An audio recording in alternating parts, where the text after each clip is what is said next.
is upon us. It's where student-athletes display true grit and determination in excelling on and off the field. In 2012, the Winston-Salem State Rams set many records and won many games, but eventually fell just short in the title game. The Rams enter this year with lofty expectations. The Braves at UNC Pembroke had an up-and-down season in 2012. They started off strong, but faded late. Tonight, they look to pull an upset. It's Winston-Salem State and UNC Pembroke right now.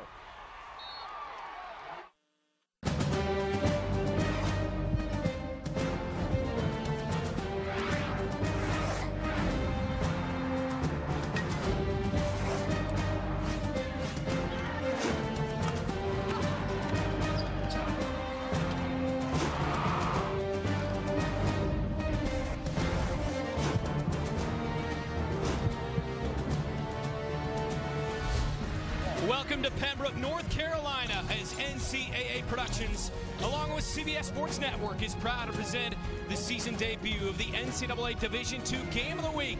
Fifth-ranked Winston-Salem State against the Braves of UNC Pembroke.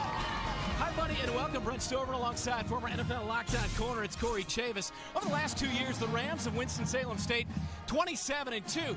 Now, the other side for Pembroke, only a 6-win season last year, but a lot of seniors back and lofty expectations. Lofty expectations, Brent, and why not? In the NCAA Division II now, you have an opportunity to make the playoffs, make a big run. We saw it last year with Valdosta State, and right now at UNC Pembroke, they're saying, why not us? The Rams, boy, they had a fantastic season last year. 14-1, their only loss in the title game. They led their conference in total offense and total D. 5 times scored 50 or more. Lost in that championship game to Valdosta State. Cameron Smith, All-American quarterback. He's graduated, so now it's up to Anthony Carruthers. And Anthony really has to do a good job, to me, of just managing the offense early. They're going to run the football. They've done that successfully against this team in the past, but he does have mobility, a former starter even at Grambling. Yeah, and both wins last year happened to come in the postseason, so he's definitely tested here. For Pembroke, the headliner, no doubt, the man on the outside, 53 catches last year, T-Vel Williams. And he has outstanding athleticism. He has some length. And the one thing about him, he makes the competitive catches. You see it right here, going inside. And he also is a player that can stretch the field. He did that last year against this football team. So if he, along with their quarterback, Luke Charles, if they can get a connection tonight, the same type of rapport they had last year in this game against Winston-Salem State, big things could be ahead tonight. Braves head coach Pete Shinnick said Luke Charles is as dialed in as any player I've ever had. It's the Division II Game of the Week. Winston-Salem State, UNC Pembroke, kickoff next.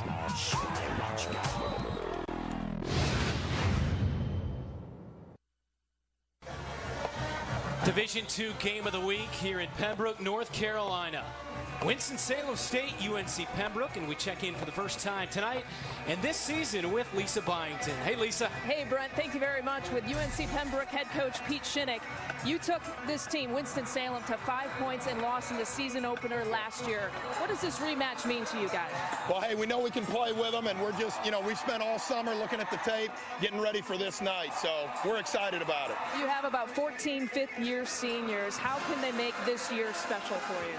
Well, they know the hard work that it takes, and they know it's going to be a 60-minute game, so we're going to rely on them to get us through this thing. Thanks for the time, Coach. Good luck. Thank you. Well, they're up against it, 0-3 all-time against Connell Maynard's team in his 4th season, and it has been fantastic. Made the NCAA Division II semifinals 2 years ago, and then made the title game last year where they lost 35-7 to Valdosta State. It's a bit humid, but not a bad evening. It's cooled off from a very hot day here in North Carolina. 80 degrees at kickoff, not much of a breeze, only a 10% chance for rain. Corey Chavis, we are set to do it. Division II, going to be an awfully fun season for us here in 2013. I can't wait, Brandon. I think tonight is just an unbelievable start for us, because anytime you go into a game and you've got the 5th-ranked team in the country, how can you not be a little bit geeked, especially when they're on the road? On the road against a team which they beat 28-23 last year, but in the closing seconds, Pembroke had a shot at the end zone to win the game. Well, they had a shot. You're exactly right. Those two guys that we talked about in the open, T-Vale Williams and also Luke Charles. I mean, when you imagine that it came down to just that play, UNC Pembroke has to be geeked up as well. Pembroke 0-3 all-time against Winston-Salem State. The Braves of UNC Pembroke 6-4 last season, 14-1 for Winston-Salem State. Now they come back to the preseason number 5. There's T-Vale Williams, 53 catches for 754 and 10 touchdowns last year. Will Johnson will kick it away for the Rams of Winston-Salem State. And back deep for the Braves is Michael Isbell, a junior from Lenoir, North Carolina.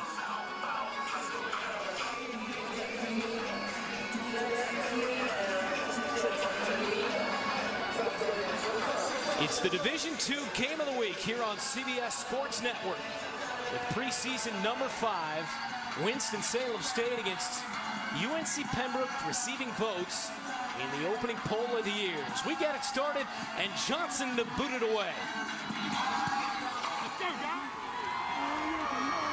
And this one goes into the end zone and will come out to the 20. So the Braves get the opening possession. And the quarterback is the senior from Murphy, North Carolina, Luke Charles. Yeah, a lot to build on with Luke Charles. He has some moxie. He's a player that I think is a tremendous leader for this football team. And us getting the chance, all of us, to talk to him yesterday, you could kind of see that he's kind of had this game primed on his own individual calendar. 15 touchdowns last year, 11 interceptions. He's 267 yards and the all-time school record for a career.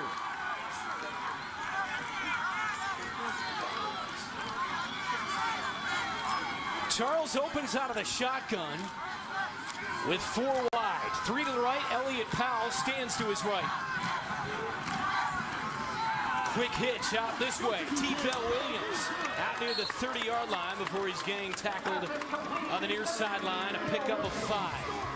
Starting lineups up front for UNC Pembroke: Wes Carter, Caleb Freeman, Jordan Champion the center, Lee James and R.J. Harvin on the right side. Elliott Powell, 681 yards last year and 8 touchdowns. Very slippery, but he can also be physical between the tackles. End around, they run it, turning it upfield and across the 30, out to the 34-yard line. Nice little pickup on second down. Defense for Winston-Salem State: Bloomfield, Owens, Jermaine Kessler, and Casey Davenport, who had 3 sacks last year. Carlos Fields, All-American at linebacker, the defensive leader, led the team with 117 tackles a year ago. And Larry Hearn, lockdown corner, 5 picks in 2012. 3 wide in this formation. On 3rd down and 2, and a false start. Number 77, offense, 5-yard penalty, 3rd down. R.J. Harvin, that'll back him up. It'll be a 3rd down and 7 on the Braves' opening possession. Yeah, and that was a situation where you're 3rd down and 2. You've got an opportunity to pick up. You've gotten into a manageable 3rd down, and now all of a sudden that false start takes you back to a 3rd and long situation. So that's tough when you have those types of unforced errors early. 3rd down and 7. Football at the 28. Out of the gun, Charles. Pumps once, launches, far side. Got Williams. It was tipped and then off of Williams' hand as he was streaking down that far sideline with daylight in front of him. Well, Charles got a little bit fooled right here. Take a look at number 15, Jerome Jr. He's going to come off the hash. And look at him go up. He almost has a chance. He mistimes the jump, and then Williams also mistimes it in terms of his extension for the ball. That could have very easily have been a big play for UNC Pembroke because Junior misplayed the jump. Michael Doss to send this punt away. A 3 and out on the Braves' opening possession. Tevin Brantley back deep. Short punt bounces and rolls inside the 35-yard line. And that's where Winston-Salem State will get it on their opening possession of 2013 after a 39-yard punt from Doss. The quarterback is Anthony Carruthers, the 185-pound junior from Charlotte, North Carolina. And the one thing that you're going to see right away when you see him come out, he's a Smurf. He's not the biggest quarterback in the world, but when you look at the electricity that he's going to bring to the game tonight, I think he'll have everybody excited. Dual threat quarterback, opens under center with split receivers. The give to Maurice Lewis through the middle, open hole and out to the 37-yard line. A pickup of 5 on first down for Lewis, the junior from Lumberton, North Carolina. Up front for the Rams, Sapp. Former right tackle now at left. Robert Kearney Jr. takes his spot on the right side of the O-line. You see the D-line for UNC Pembroke. They got some studs up there. We'll get back to it momentarily. On the second down and short. Handoff again, Lewis, stutter step. Taillight again. Finally ankle tackled at the 42-yard line. Nice pickup for Lewis. That was good vision that time by Lewis cutting back, and you also got to give some credit to the Braves corner, L.J. Stroman, who came up and made a good tackle in open field right there. But the vision that Lewis has is one of the reasons why he's such a good running back. He's patient. He's a player that, to me, understands the blocking scheme that they're trying to employ. And it's a big reason why they run him a lot in between the tackles. On third down and 1. Carruthers rolls. Fires. Back across and incomplete.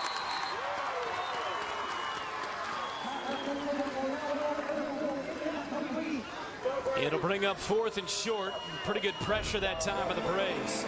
Yeah, he was trying to run a bootleg, and right there you see a pretty good job by Lewis with the cut block, and then you see them close from the inside out, and you get a little bit antsy as a quarterback when you see people closing in that direction. Throws back across his body, which to me is taking a big chance. So they got lucky right there. 3 and out for both teams to begin, and Will Johnson to punt. Beautiful high spiral, taken all the way back inside the 10. Rakeem Overby looks for space, breaks 1 tackle, now 2. Out over the 25, down the sideline. Overby still on his feet, and down to the 40-yard line. Rakeem Overby with a 55-yard return. 53-yard punt from Johnson. Overby did 1 better. And the Braves, on their second possession, set up in beautiful field position in a 0-0 game in the Division II game of the week.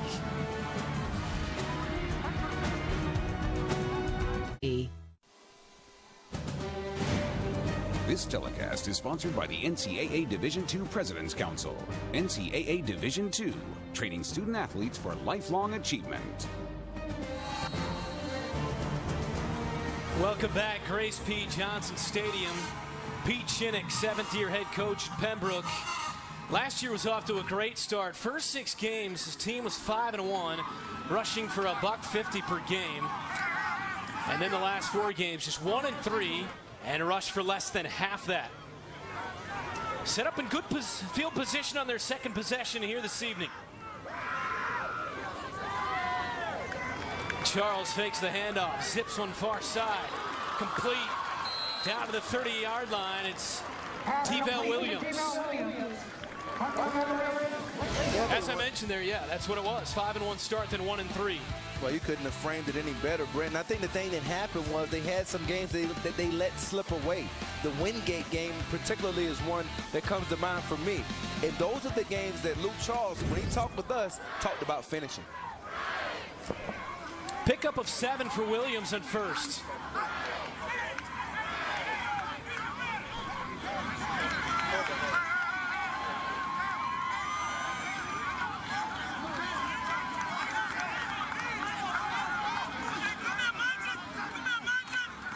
Wide again, zings one out, dropped by Williams.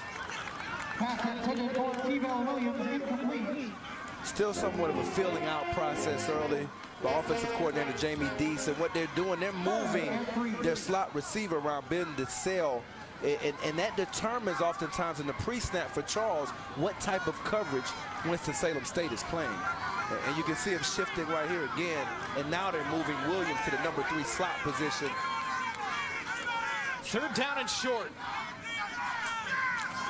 Charles fires complete inside the 30 for a 24-yard line for a 1st down.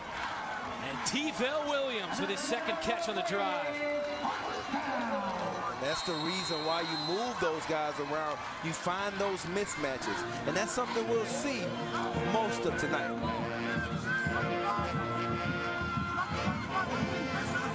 First and 10 from the 24.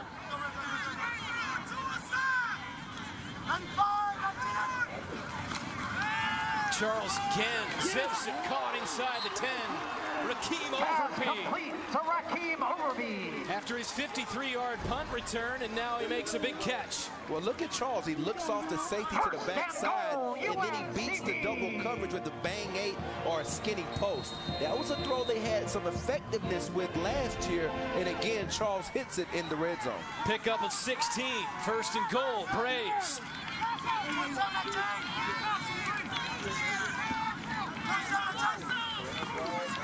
Handoff up the middle.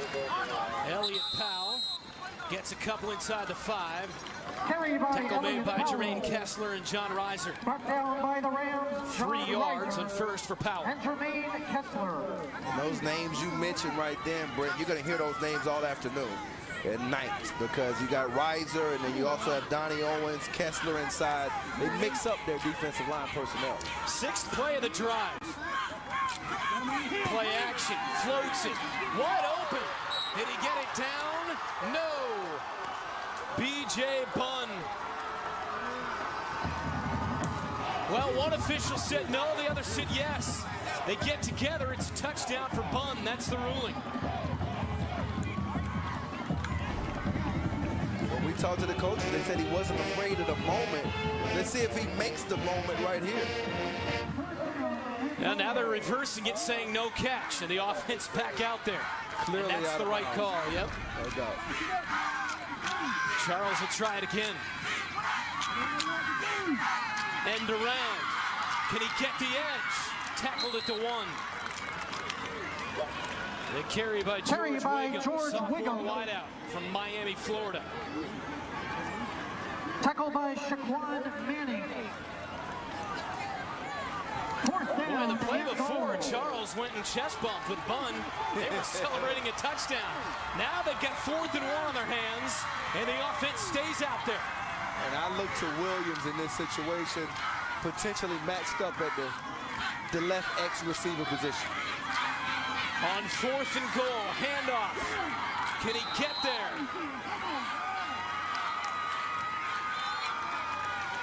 No. The Braves come up inches short. Powell unable to get the push he needed. And the defense of the Rams holds on their 2nd opportunity of the night.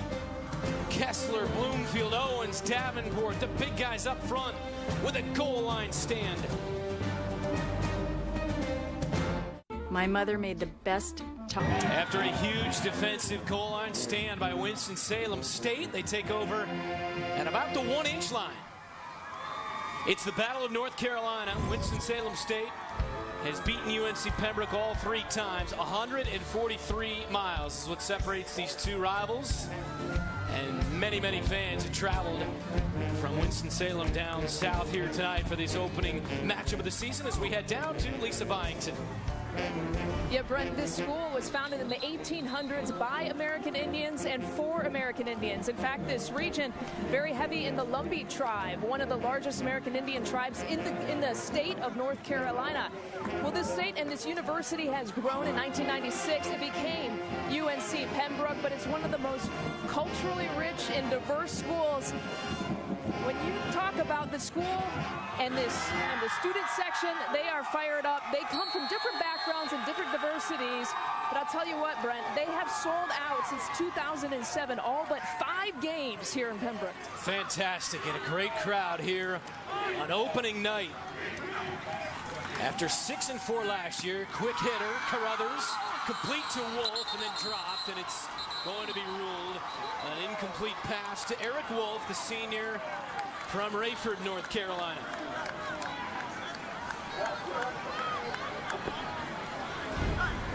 That was a good job that time by L.J. Stroman. Look at the angle he takes to rip the ball out from the outside in. And I think when you talk about secondary play and tackling in the correct angles, particularly when you're backed up, very important. If he misses that tackle, it would have been a big play.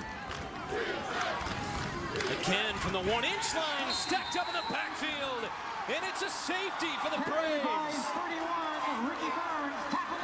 Ricky Burns couldn't get out of the end zone, and it's 2 points up on the board for UNC Pembroke. Well, you see the inside penetration that time by Rayvon Stanbeck, number 68.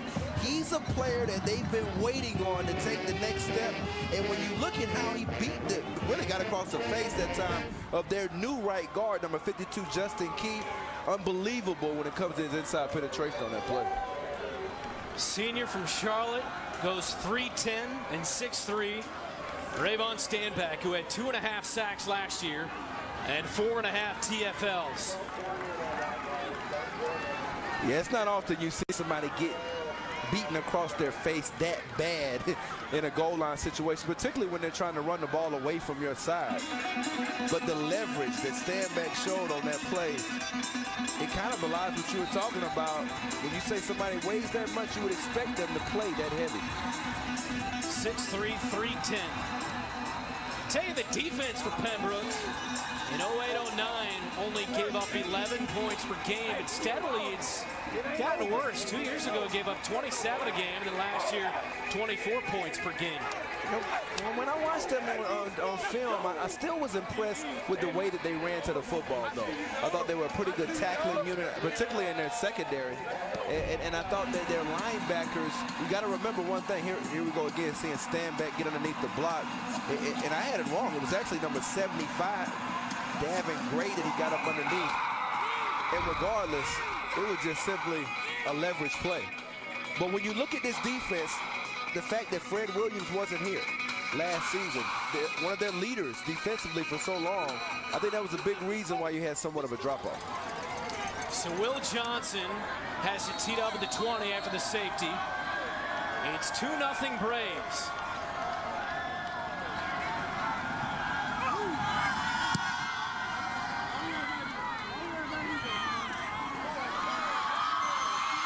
George Wiggum out over the 40-yard line, past midfield, angling near side inside the 25.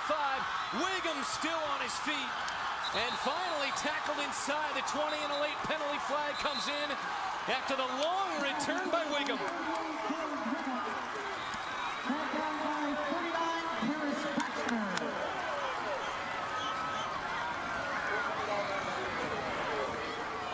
There's no foul on the play.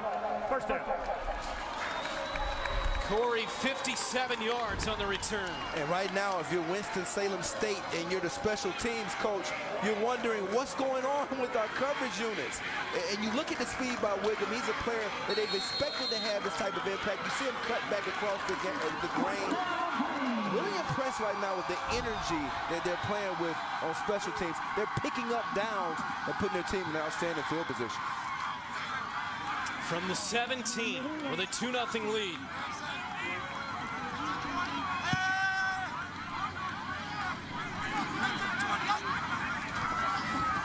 Charles for the end zone. Too tall, intended for B.J. Bunn. Pass intended for 86, B.J. Bunn, incomplete. Pretty good coverage that time over there by number 23, Vernon Brandon. They're expecting big things from him this year. The Rams, they talked about the fact that he's a former receiver. Charles again fires. T-Vel Williams, nothing there. Lost a yard. Making a concerted effort this opening quarter to get Williams a lot of touches. And when you look at that battle last year between Williams and the guy who just tackled him, number 10, Larry Hearn, You would almost have to say Hearn won that matchup, even though both of them had outstanding games. He actually won on that last play. Second time in the red zone tonight for the Braves. Charles guns one, caught. Bendicell inside the 10-yard line. Pass complete to Bendicell. Go, man. Brought down by Carlos. That's the man, Wiggum, who had the long return to set all this up, now trying to convert. They're trying to get a matchup right here with Carlos Fields in the middle of the field against DeSalle. That was something they tried to work a little bit last season as well. That's something we'll see continuously as this game continues to progress. 2 yards short, thought they would go, but they try the field goal, and Connor Haskins boots it through. Now, I'm surprised there wasn't a flag, because it looked like number 21 for Winston-Salem State, Matthew Browning, was running onto the field. Haskins was 11 of 15 on field goals with a long of 48 last year. This one a chip shot to tack on 3 more, and it's 5-0 Braves.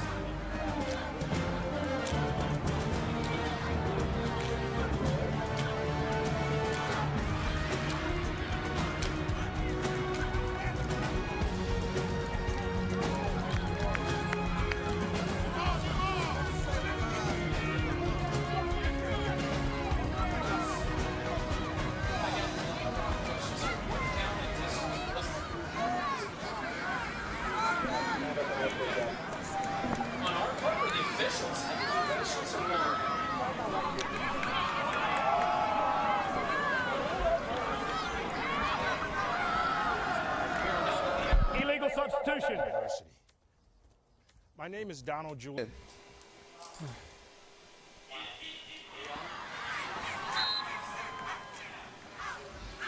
Carry by Elliott Powell. Brought down by the Rams, Shaquan Manning and Danny Bunn. Back here in Pembroke, the officials just trying to get everything sorted out. But long story short, the Braves hit a field goal, but Winston-Salem State hit with an extra man on the field to take the points off the board, now trying to jam in a touchdown. And this one going up the middle to Elliott Powell. Yeah, what happened was Matthew Browning, number 21 for Winston-Salem State, he had walked on the field during the field goal. So now all of a sudden, UNC Pembroke has to try to get it in finally. Second goal from the 2. Powell trying to get a push backwards. And again, he's going to be short. It'll bring up 3rd down and goal for the Braves. Again, they hit a field goal from Haskins, but the penalty on Winston-Salem State took the points off the board, and now an opportunity to make this a 9-0 game. Elliott Powell rush. And now you're right back in the position you were in before. It's 4th down. Do you decide to go for it again, or do you go for the field goal? To attempt the field goal. And this is always tricky for me, because you just took those points off the board earlier, and you got basically 4 more downs, and you're right back kicking the field goal again. Outstanding job by the Winston-Salem State defensive line. Jonathan Eford, the holder. Haskins back out there. 20-yard field goal, and this one's good as well. Haskins, he was money last year, 11 of 15, a lot of confidence in their kicker. He knocks one down, they take it off the board, they try to push it in, unable to do so. So he hits a glorified extra point. 5-0 opening quarter.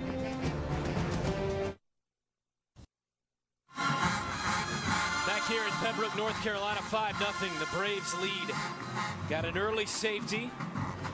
And now a field goal. 7 plays, 16 yards, and 246. And a 19-yard field goal officially from the foot of Connor Haskins. Got to be a little bit disappointed now. They've had 2 situations where they've been down and had an opportunity to put 7 on the board. Once they had to settle for the field goal, then the points were taken off the board. They kicked another field goal when they were stopped again.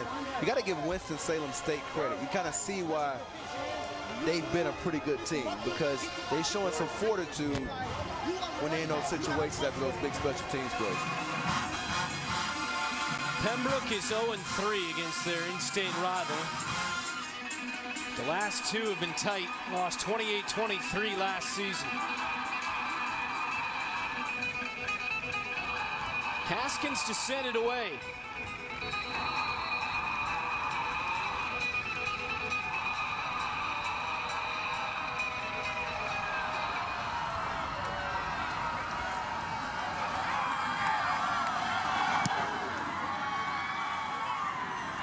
This one taken by Matthew Browning, dropped it, picks it up with the 1.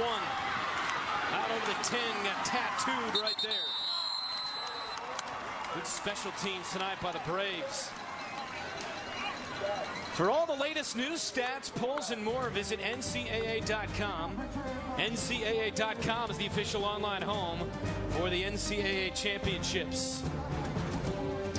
Season debut of the Division II Game of the Week here on CBS Sports Network and NCAA.com. 5-0, 5:25 to go opening quarter, and Anthony Carruthers brings his offense back on, and they start from the 13.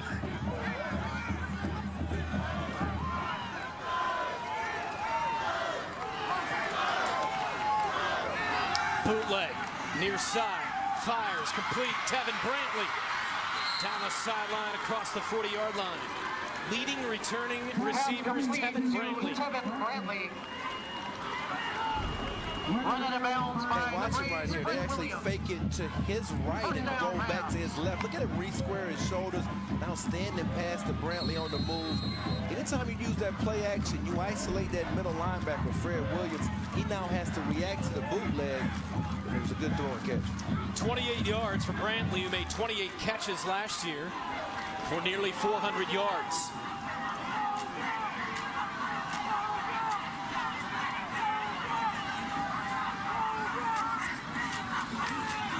Fake the toss, handed off up the middle.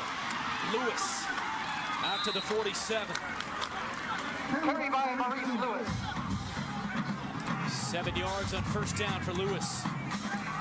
Stopped by Kadarius Mason. And I think they got to get back to that. I know they had a little bit of success early on. That settles your offense down because offensive linemen, they want to run block. You got some big bodies up front. And to me, with Lewis's success last year, that has to be the game plan. Burns the motion man, toss right. Lewis, hammer in the backfield. Stand back, and Fred Williams both there. It's a loss of 5. Well, you look at him right here. He gets off the block of the guard, pulling around, gets underneath of him. And I think the one thing about Williams, he has range. And you saw it right there. He's a player that has some explosion in his game. And that's something that they need back on this defense. 5 wide for Carruthers. They'll run some pro style, some hurry up, spread the field, a mix of everything.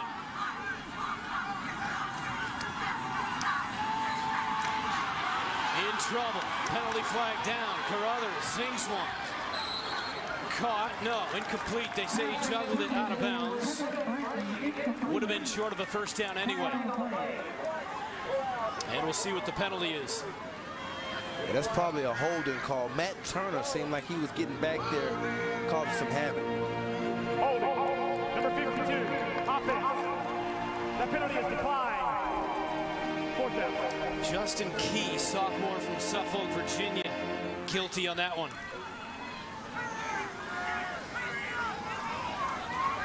Right now, you can't be too excited. They had something going on that drive. Came out with the bootleg, and then all of a sudden their offensive linemen put in a situation where they have to throw the football, and they're outmatched. And I think when the matchup you have to look at tonight is the pass rush of UNC Pembroke versus that offensive line. So Johnson punts. 2 men back for the Braves.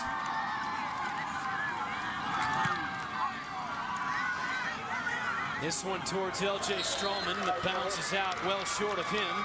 Around the 25-yard line, a 32-yard punt from Will Johnson. UNC Pembroke, this program has only been around since 07, so this is year number 7. Pete Shinnick came a year early, so he's been here actually 8 years. 49-25, the only coach in their Division II history. The one thing that you talk to anybody around the program, I was even talking to Freddie Bell, the equipment manager, he knows everybody. He's dialed into who his players are and what their DNA represents. big reason why he's so detailed. 5 points on the board for him so far. T-Vale Williams coming near side. Trying to tuck it inside, but gang tackled around the 22-yard line. Head back down to Lisa. Yeah, well, Pete Shinnick has some motivating tools. One of the things he likes to do is the 3 sets of 3. He posts this in the locker room, and basically it's responsibility, behavior, and actions are the pillars, and there are 3 descriptions that go with both. And to take it to another level, guys, he makes his players memorize all 9 of these points. If there's any misspellings or commas misplaced, there is fitness to be done, guys. Pass incomplete, intended for Mike Yeri. Would have been first down yardage after a loss of 2 on first down. So 3rd and 12 upcoming for Shinnick. And that was a pretty good pass in the last play by Charles. He put it right in the hands of Yeri. Not known as a great receiver, he just dropped the ball.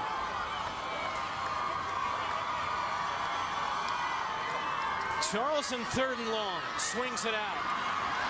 1 missed tackle across the 30. And about 4 yards shy of the first down. Tamari White with a nice gain, but comes up short. First down by 81. 4th down and 3. And the punt unit out on 4th and 3 for UNC Pembroke. Back to receive for the Rams. Well, the one thing about UNC Pembroke, they've been a pretty good net punting team. And now Michael Doss takes over this year. Anytime their special teams coach, O.C. Williams, he believes in good punt coverage, and it's a big reason why they've been so successful. Doss, this is a beauty. Tevin Brantley backs up inside his own 20. Brantley jukes, breaks the tackle, out across the 40. And Tevin Brantley with a 25-yard return after the 49-yard punt from Doss. This is the opener of our D2 Game of the Week television schedule here on the network, as well as NCAA affiliates.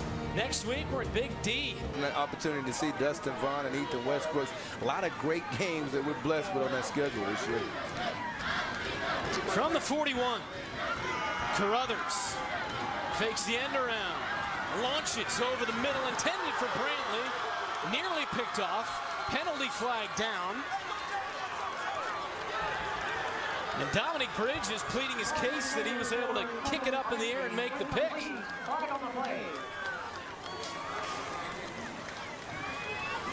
Ruled incomplete. Now the officials get together on the penalty.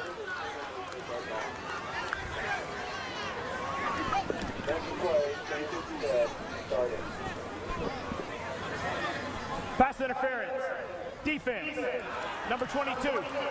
It's a 15-yard penalty from the previous spot. First down. And that's the safety, Brandon Fulton, the junior. Now, anytime you're in these down-the-field situations, I'm not real sure about that call. Maybe what happened was there was a penalty before we actually cut in with the replay, but from what we just saw there, I didn't see a foul. But at the end of the day, when you have so much misdirection going on in the backfield, it kind of messes with your eyes as a safety. So 15 yards and a first down. This time they do go with the end arounds. And down to the 43-yard line is Chase Powell. Winston-Salem State in Braves territory for the first time tonight. This is an offense in the Rams that scored 40 points a game last year and 5 times scored 50 or more. And they did it both ways. Not only throwing the football, averaged almost 300 yards a game passing, but he also ran for nearly 200 yards a game. So they're balanced attack. On 2nd and 9. Patrick Putu, senior, Orlando, Florida, gets positive yardage. A pickup of 5. It'll bring up 3rd and short. And one of the things we've seen so far is that UNC Pembroke, they're also rotating defensive linemen. That time, number 94, Stephen Moore was in the game. And you're seeing several players make significant contributions when it comes to trying to keep those guys fresh.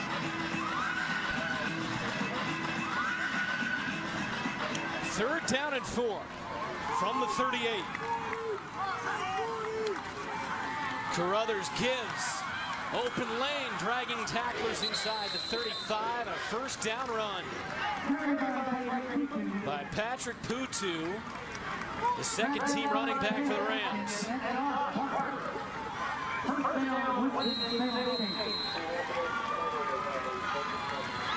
And as we've seen earlier, there are a lot of different types of runs.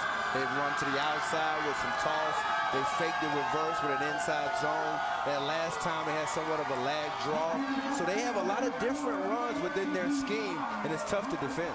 Final seconds roll off in the opening quarter in the season opener. Our score at the end of 1, UNC Pembroke 5, Winston-Salem State 0. You're watching the NCAA Division II Game of the Week. Gear up with big savings at Bass Pro Shop. We start the second, 5th-ranked Winston-Salem State, who played for the Division II title last year, down 5-0. NFL quarterback legend Roman Gabriel grew up in Wilmington, North Carolina, attended NC State, set numerous school records at the time. He was honored between the opening quarter and the 2nd quarter. 2nd overall pick in the 1962 NFL Draft by the Los Angeles Rams, where he played 11 seasons before finishing up his playing career with the Philadelphia Eagles. And a nice honor for a man who grew up around here, and he's standing by with Lisa. Yeah, and he's regarded as one of the best football players from this area, Brent. This is your first time for a football game here at Pembroke. What do you think? I tell you what I'm impressed with, what a great environment for a young person to come to school. And the fundamentals that I see of these kids, very strong. I think if I can get myself in shape and do away with all the injuries, I think I'd like to come here to school. Well, I don't want to age you now, but you were back with the single bar face mask days, and you were like Ben Roethlisberger before Ben Roethlisberger. Nose. Never ran out of bounds, never slid either. How do you think your role played a part in the future of NFL? I'm sorry? How do you think your role played a part in the future of NFL quarterback? Well, to me, it's an honor for somebody to say that I played like Ben Roethlisberger because I'm a big fan of his. He plays the game without an offensive line like I started out doing, and then we got good because you don't get good as a quarterback unless you got good people around you. Well, it's nice to have you in Pembroke. Enjoy your time. Thank you. It's like I told you. Thanks. Anytime, because when you get to be my age, nobody cares. Well, we do, right, Brent? That's exactly not true. 4-time Pro Bowler Roman Gabriel. Well done. Start the second. The Rams from the 33 of UNC Pembroke got a man and in and out of his hands. Shane Blue running down the seam, should have made the catch. Now what we might end up having, they're running a 4 vertical concept right here, and they're trying to hit Powell down the seam. Well, actually that was Blue, but you might have a targeting foul here. That's the new rule, and I'm not sure if he led with his helmet or not. And I'm sure that's what the officials are discussing right now.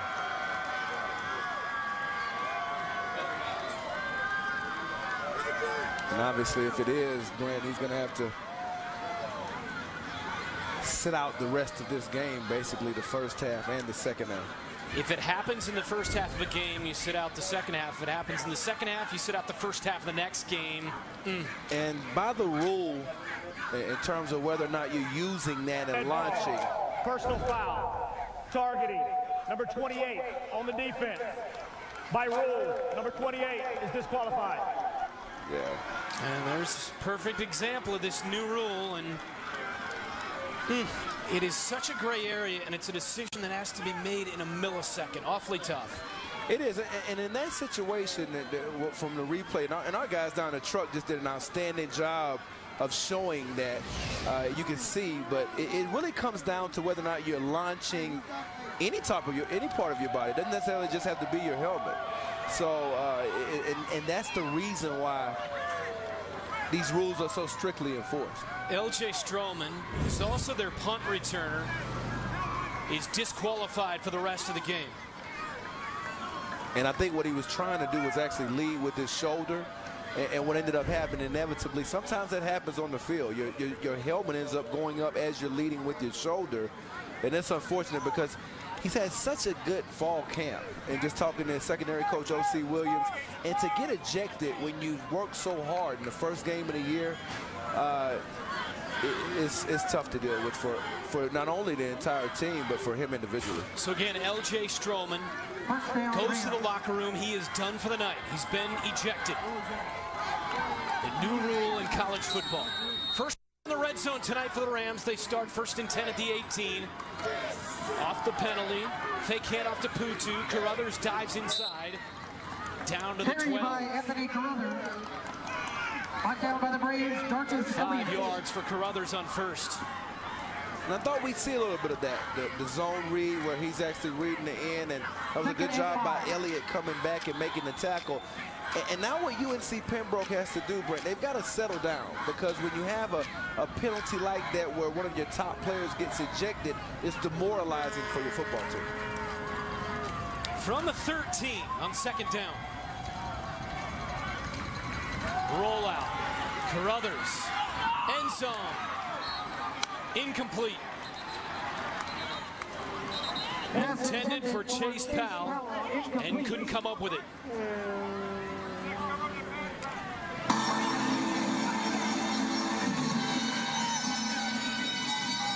Powell, one of the guys being asked to step up. They lost a lot of weapons on the perimeter from last season's team. They runner-up in Division II. A lot of question marks at that position. And if you don't make those types of catches, because you're going to have to move Carruthers his launch point because he's so short. That's why he's been on the move so much rolling out in this game.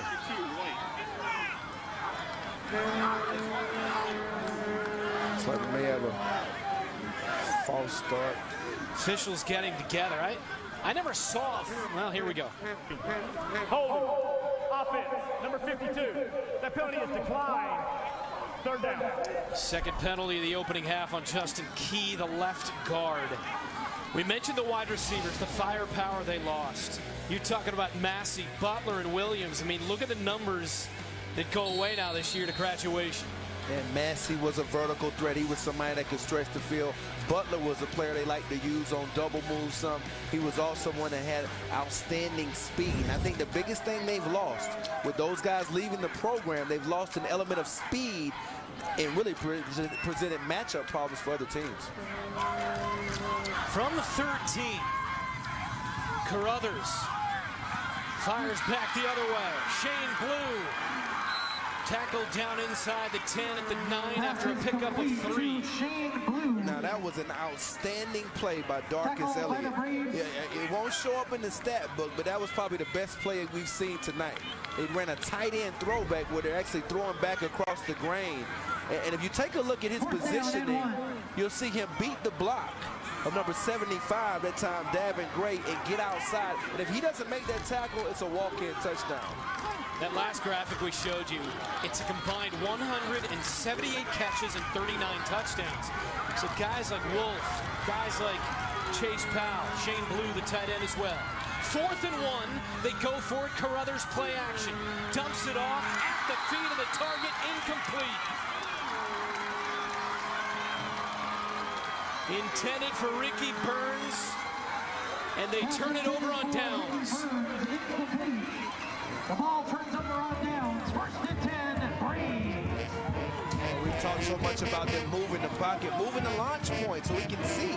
And right here, this is an easy look, but it's not really a great throw, obviously, because he didn't really give Burns a second chance. And I call that an unforced error.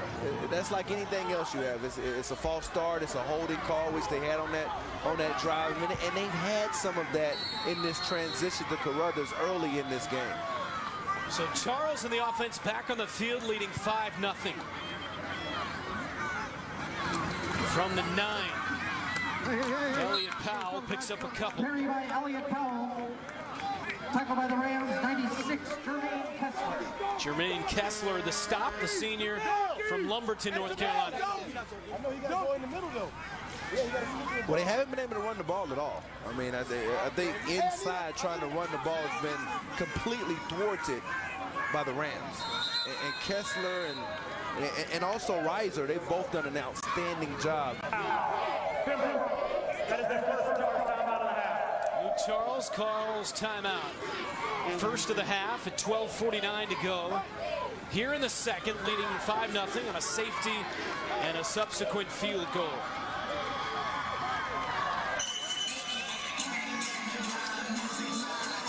Winston-Salem State, preseason number 5. Played for the national title last year, but they got their hands full with the UNC Pembroke Braves tonight. Timeout in the second.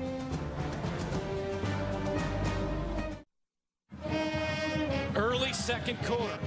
And again, it's early, but do we have an upset in the making tonight? Number 5, Winston-Salem State has been out of sorts here in the first half, and they trail 5-0 here at UNC Pembroke.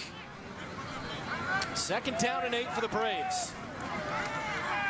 Quick hitter over the middle. T-Vale Williams, ankle tackled out at the 22-yard line. 10-yard pickup, move the sticks. Very successful play. That gets you into a little bit of a rhythm. And the way they did it was by putting, again, Williams inside in the slot. Charles again, this side, Williams. Broke one tackle and knocked out of bounds at the 25 as Daniel Mungin came in to clean it up. Mungin is one of those players who does a good job of matching routes. Had 11 tackles for loss last year, but he gets to the outside. I'm talking about number 38, Daniel Mungin, and I think that along with Hearn, underrated tacklers. Second down, 7. Again over the middle, and again complete. Jason Perry this time, senior from Denver, North Carolina. And the hurry-up offense continues after the first down pickup for the Braves.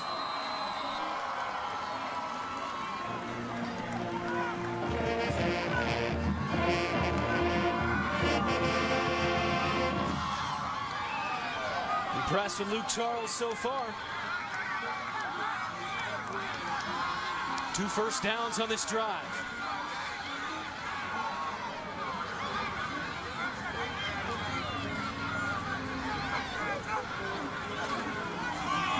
Play action, deep, got a man, just out of his reach.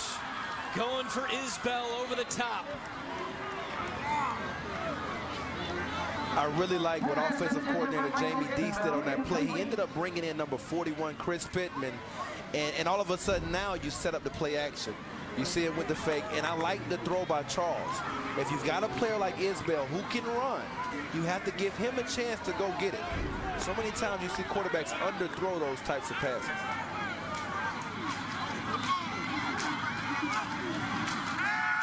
Charles to throw on second, swings it out, and out of reach that time of Elliott Powell.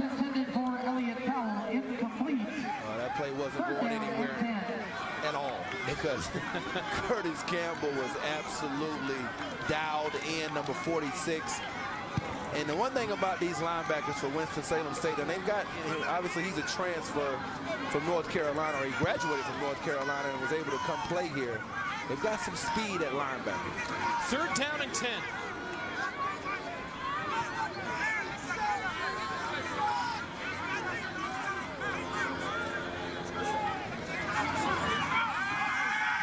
Charles rifles it, caught. Shakes a tackle, B.J. Bunn still on his feet. Picked up the first down. 12-yard pickup for Bunn. And if you're going to pull an upset, these are the types of efforts that you need. You see it right here, Mungin. We talked about him tackling. Well, he misses that tackle. And then you see Carlos Fields come in and miss a tackle, the All-American. From the 44, rollout, caught again. This time Jason Perry at the 45-yard line, and Charles has found his rhythm in this rhythm offense. He has, Brenton. We're seeing the 2011 Charles, not the 2012 version. And so far, so good for Coach Shinnick in that offense. This time on the ground and nothing doing. The carry by Powell. And that's where I don't think they're going to get much movement. You talk about Devontae Covington, and again, it was Kessler inside. And those guys they have a lot of weight, and they're tough to move. And so I would try to stay away from those inside zones, even if you're just trying to keep them honest. We saw him with a goal line stand early on in the game.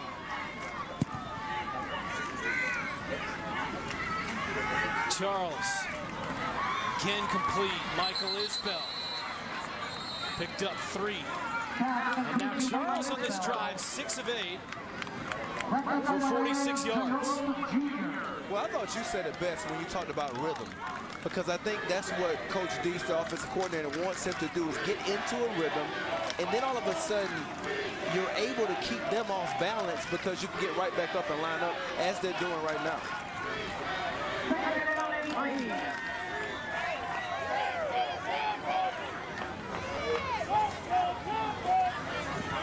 Again, quick hitter, Williams the catch, down to the 25-yard line. T-Vel Williams living up to the billing as he gets 14 there. All you've been talking about all day with me is gamble. Watch number 10 right here. He almost gambles, and you see Williams spin out of that. He can run after the catch. You got to be careful when you're a smaller corner taking those types of risks against a big receiver.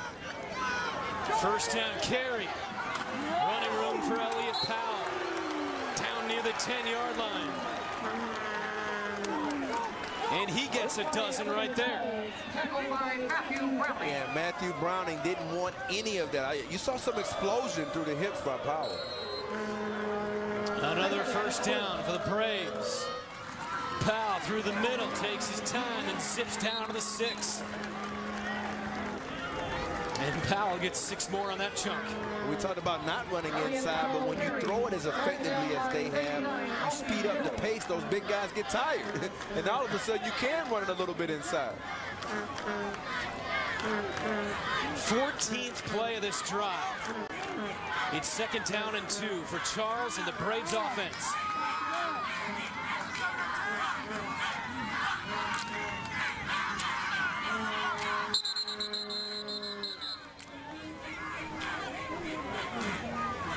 Officials blow it dead with 7 on the play clock. 9:05 on the game clock here in the 2nd quarter. And Pembroke leading 5-0.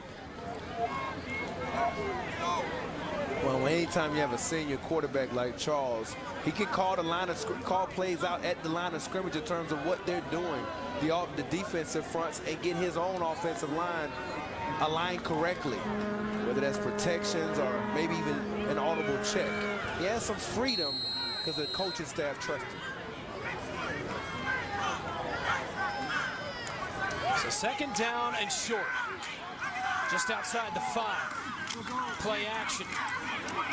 Or rather, he did hand it off. Beautiful fake, and Powell picks up the first down to the 2-yard line. And Powell, you said it, has brought a nice change of pace on this drive.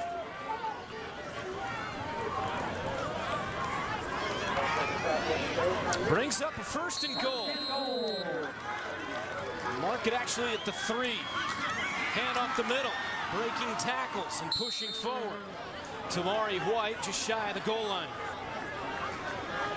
And when they talked about Quentin Alton getting a chance to play tonight, this big 6'7", 300-pound freshman, they've got to rotate him in there because right now they're on their heels. This is where UNC Pembroke has to break through.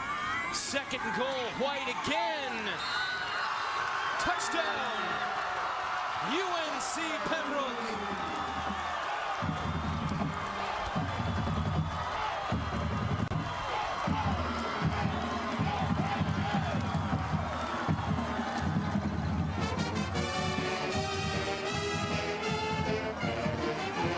Number 5 in the country, down 11-0.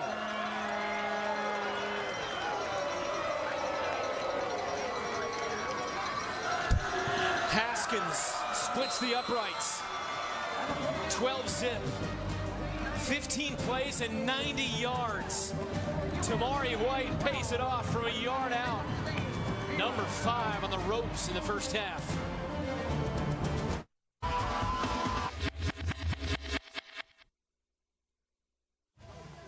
8:19, second quarter. UNC Pembroke, 7-0 all time in openers. 15 plays, 90 yards in nearly 5 minutes, and White gets the 1-yard touchdown. Yeah, we talked about getting tired, and take a look right here at number 63, their center, senior center, Jordan Champion. He blocks like a champion on this play. That's number 97, Devontae Covington. Look what he does to him all the way to the ground. And when you get that type of push, particularly on the goal line, I think that's just an outstanding job in terms of being an attitude play that says we can pull an upset. And that block said a lot right there. Pete Shinnick has got to be pleased here in the season opener. They were 6-4 last year. Never beaten Winston-Salem State. The Rams come in preseason 5. Got their hands full. Short kick bounces to the 20. Picked up right there, knocked out of bounds is Chase Powell.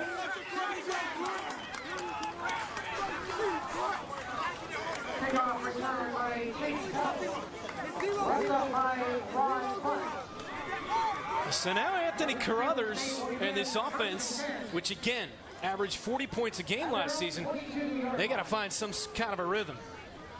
And they've tried to do a couple of different things. We've seen some of the things that we've talked about as the game has progressed. The most effectiveness that they've really had has been when they've run the football and when they put Carruthers on the move off the play action after they have already established the run. What do they go to now? I believe the way for them to really calm down their offense is to run the football. They start from the 22. Carruthers swings it out, running room across the 30, and then chopped down right there. He's the little guy, Chase Powell. Here's the defense so far tonight by the Braves. Well, we talked about Rayvon stand back early. That was an outstanding play. And then we see Fred Williams, the tracking speed. And then we talked about number 39, Marcus Elliott. He stops a potential touchdown by getting by the block of Davin Gray. Several defenders making a name for themselves tonight. Powell getting 9 on first down. Now they go back to the ground, and tell you what, Maurice Lewis got tattooed by Matt Turner, a gain of nothing. And he's been active. He's the one guy we haven't talked about. He's called some of those holding calls that they've had along that offensive line.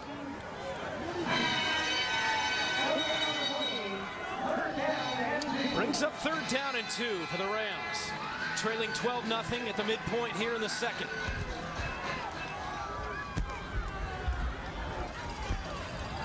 Carruthers in trouble, tucks it across the 35, gets the first down out to the 37-yard line as he picks up 7. And let's check in down below with Lisa. Well, Brent, Anthony Carruthers very decisive on that 3rd and 2 play, and it's something that his head coach wanted him to do on the 4th down play in the red zone. He came up to him on the sideline and said, look, we have to go 1 yard. You have to be more decisive. You almost stepped away from your pass. You got to step into it, decide you're going to pass the ball, or take it yourself.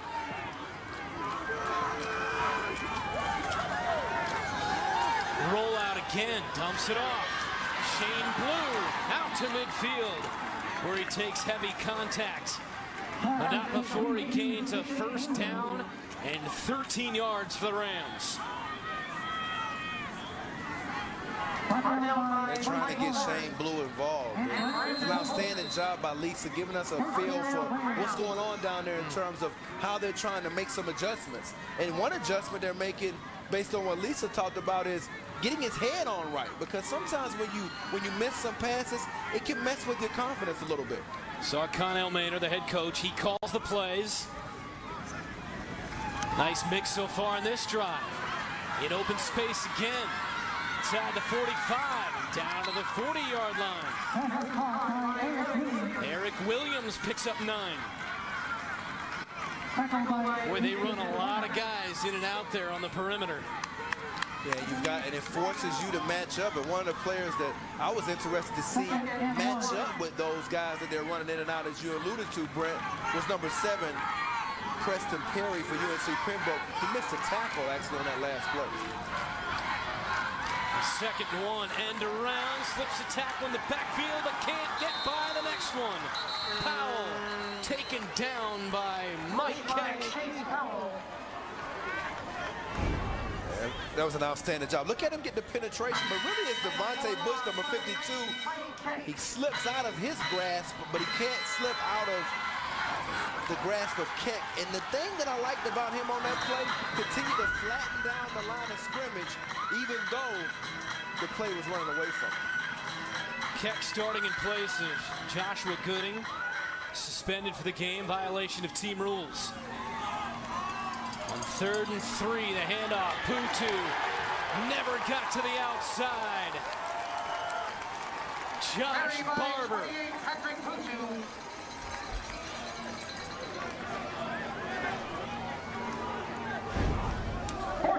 You look at Barber come off the edge right now. They're trying to run a power. He gets underneath to block that time of number 31, and he also does a good job of splitting the puller. And I believe that was number 75, Davin Gray.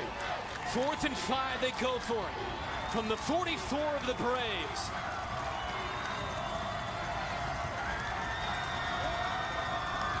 They were 50% last season on 4th. Carruthers under pressure, gonna tuck it inside the 40 at the first down and steps out inside the 35-yard line, and that's what Carruthers can do. You spread the field, everybody's basically covered up, and then it's him one-on-one with your linebackers in space. Mismatch, and that's exactly what you saw from him right there. The field speed that you can't practice, there's nobody else on your team that can produce that type of field speed in practice at the quarterback position. 11 yards and a 1st and 10 from the 33. Swings it out again. Powell in space. Might have gotten one. Beautiful shot from the defense there before that play. From the defense of the Braves, showing just how tiny Carruthers is. Dominic Bridge is making the stop there. Pickup of 1. I still like the way the Braves are running to the football. You saw 3 different players converge right there. That's what you have to do if you're going to have a successful defense. 10th play of the drive. Behind the back handoff. Putu sheds a couple tackles, but taken down. Patrick Putu. And nothing there for Patrick Putu.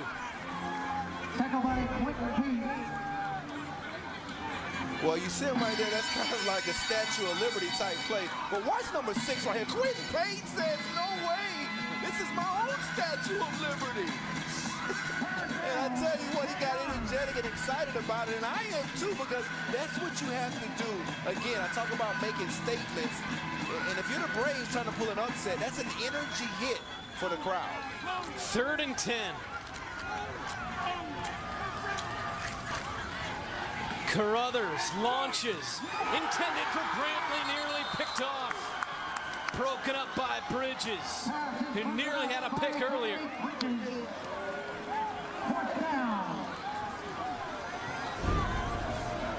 Bridges, their field corner. He's a guy that can read the eyes of the quarterback. Look at him do an outstanding job right there. The body control to contort himself back over the top of Brantley.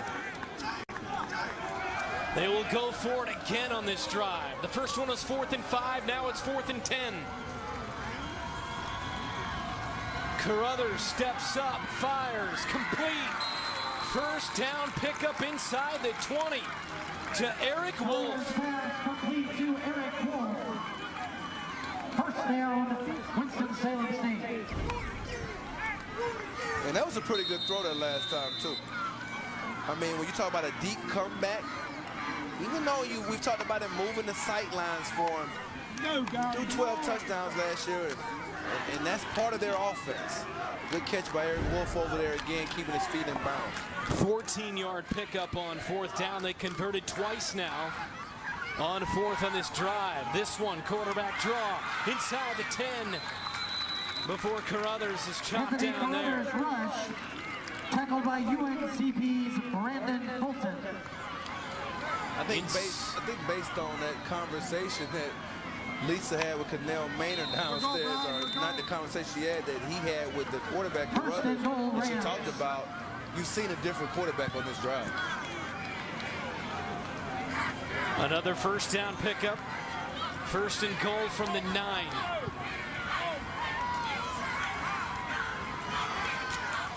Carruthers, another design roll, comes back near side, inside the 5, and taken down from behind. Anthony Carruthers Darkus Elliott. Stopped by Darkus Elliott. 1:15 to go before halftime. How important is a touchdown going in the locker room here for the Rams? I think it's a morale booster, and I believe that it's incredibly important. Because I think that all of a sudden you send a statement that not only has the momentum changed, but we figured some things out. Second down and goal from the 2. Handoff, stacked up in the backfield. Lewis with nothing. Carry by Maurice Lewis. And Fred Williams, the first man there again. By Fred Williams.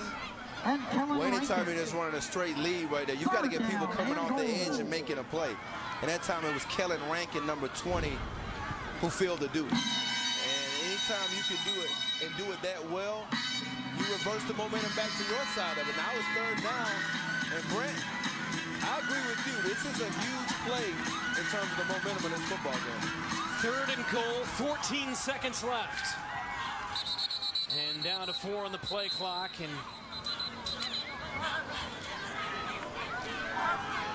timeout, Pembroke. Finally the timeout. With 10 seconds and Connell Maynard beside himself. Poor clock management there. They've got a third and goal from the 2 with 10 seconds before halftime. Trying to punch it in, down 12-0.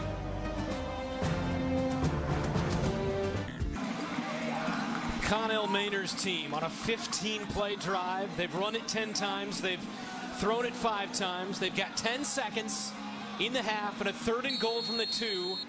Down 12-0 on this 8-minute drive. Carruthers rolls. Got time into the end zone. Caught. Touchdown, Tevin Brantley.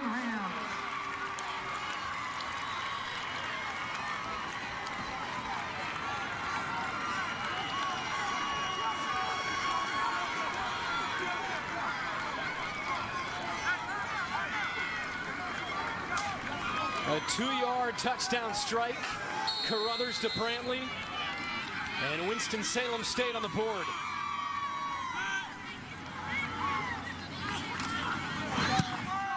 William Johnson knocks in the extra point. And it's 12-7 with 4 ticks left on the second quarter clock. Well, the one thing you're doing right here, if you're Winston-Salem State, you're actually working the field against UNC Pembroke. You see how he's actually rolling to the field, and now that makes more room for Dominique Bridges to have the cover. It's a good route by Tevin Brantley and an excellent throw that time, rolling to his left by Anthony Carruthers.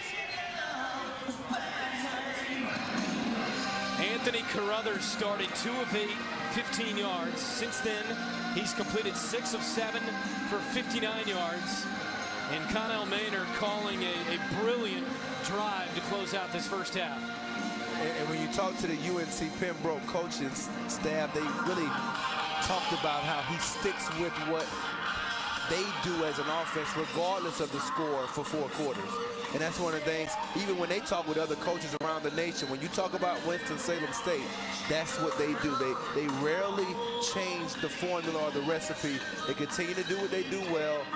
And in this case, it was just a situation of Carruthers settling down. 4th-year head coach, Connell Maynard. Played Valdosta State for the Division II championship last year, lost 35-7. It was their only loss of the year. Go back 2 years ago, and they lost in the semifinals. So 27-2 over the last 2 years, and just finished a 16-play, 78-yard drive, more than 8 minutes off the clock.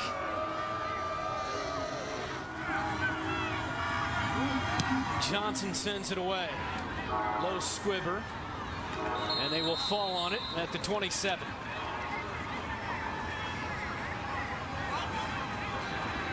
Chris Pittman choosing not to get any yardage and give his quarterback an opportunity perhaps to send a long one down. Well, after so many special teams mishaps in the first half of Winston-Salem State, that was probably a good decision to squiver.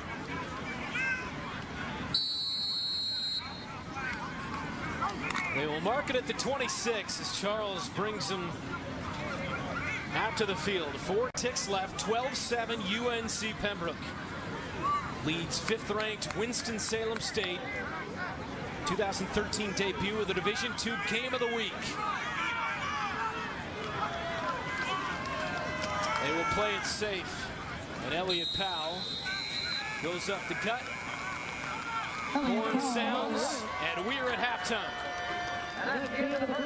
Pete Shinnick's team, they gave up a long drive, but still, they will go into the locker room with a 12-7 lead on the nation's #5. Coming up on the NCAA Division II Game of the Week halftime show, we have a poignant and touching feature on junior wide receiver T-Val Williams for UNC Pembroke. We have an interview with UNC Pembroke Chancellor Dr. Kyle Carter. And up here on the halftime show as we send it down to Lisa. Coach Maynard, what did you see in Anthony Carruthers, your quarterback, in that scoring drive that you didn't get the whole first half? Well, he made some plays with his foot, with his feet when the play broke down, and that's what we didn't get early. We had a couple opportunities early, and we missed a couple throws, dropped some balls. The guys a little nervous first game, got a lot of new faces. So guys just got to settle down. We got to settle down, play football, play round football the second half. We'll be fine. How much does that reaction and the nerves surprise you going into a game like this? Well, I kind of figured it. You know, we got a lot of new faces, especially on offense. Defense, we got a couple new faces. So I kind of expect us to struggle a little bit on offense and just settle into the football game and do what we've been doing for the past and all camp. Thank you for the time. Connell Maynard, 4th-year head coach of Winston-Salem State, down 12-7 at the break. After the break, stay tuned for the NCAA Division II Game of the Week halftime show.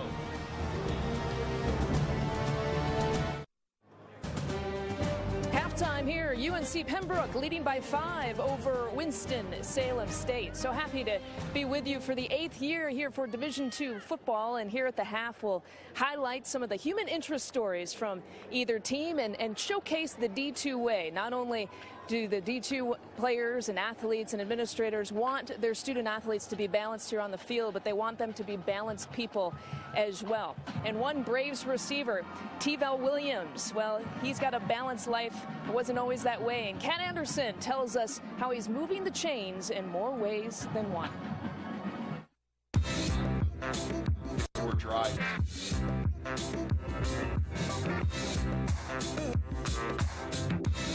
A good wide receiver knows how to find a prime piece of real estate and make it his own.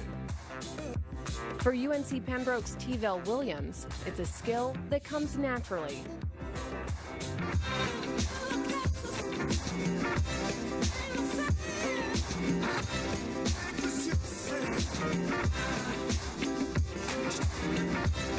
He's an extremely dynamic guy who can find ways to get open. I play every play like it's the last play. Whew. I'm getting a little emotional here, I'm sorry. Okay, Williams has been chasing real estate his whole life. It started when he was just a toddler. We were moving shelter to shelter, but my mother, she had a very bad anger problem. And she used to get into a lot of fights in the shelter home, so we used to get kicked out of a lot of them. And at one point in time, we had nowhere to go, so the only thing we could do was sleep on the park bench. That's what we did. We had a sheet and a bench, and me and my mother. That's when his fixation with real estate began. I just made a promise to myself that, I would never put myself in this situation where I had to sleep on the bench again. Eventually, they moved to the projects, which lasted until Williams was 6 years old. The cops came in and checked the apartment. There was no food in the refrigerator, no furniture.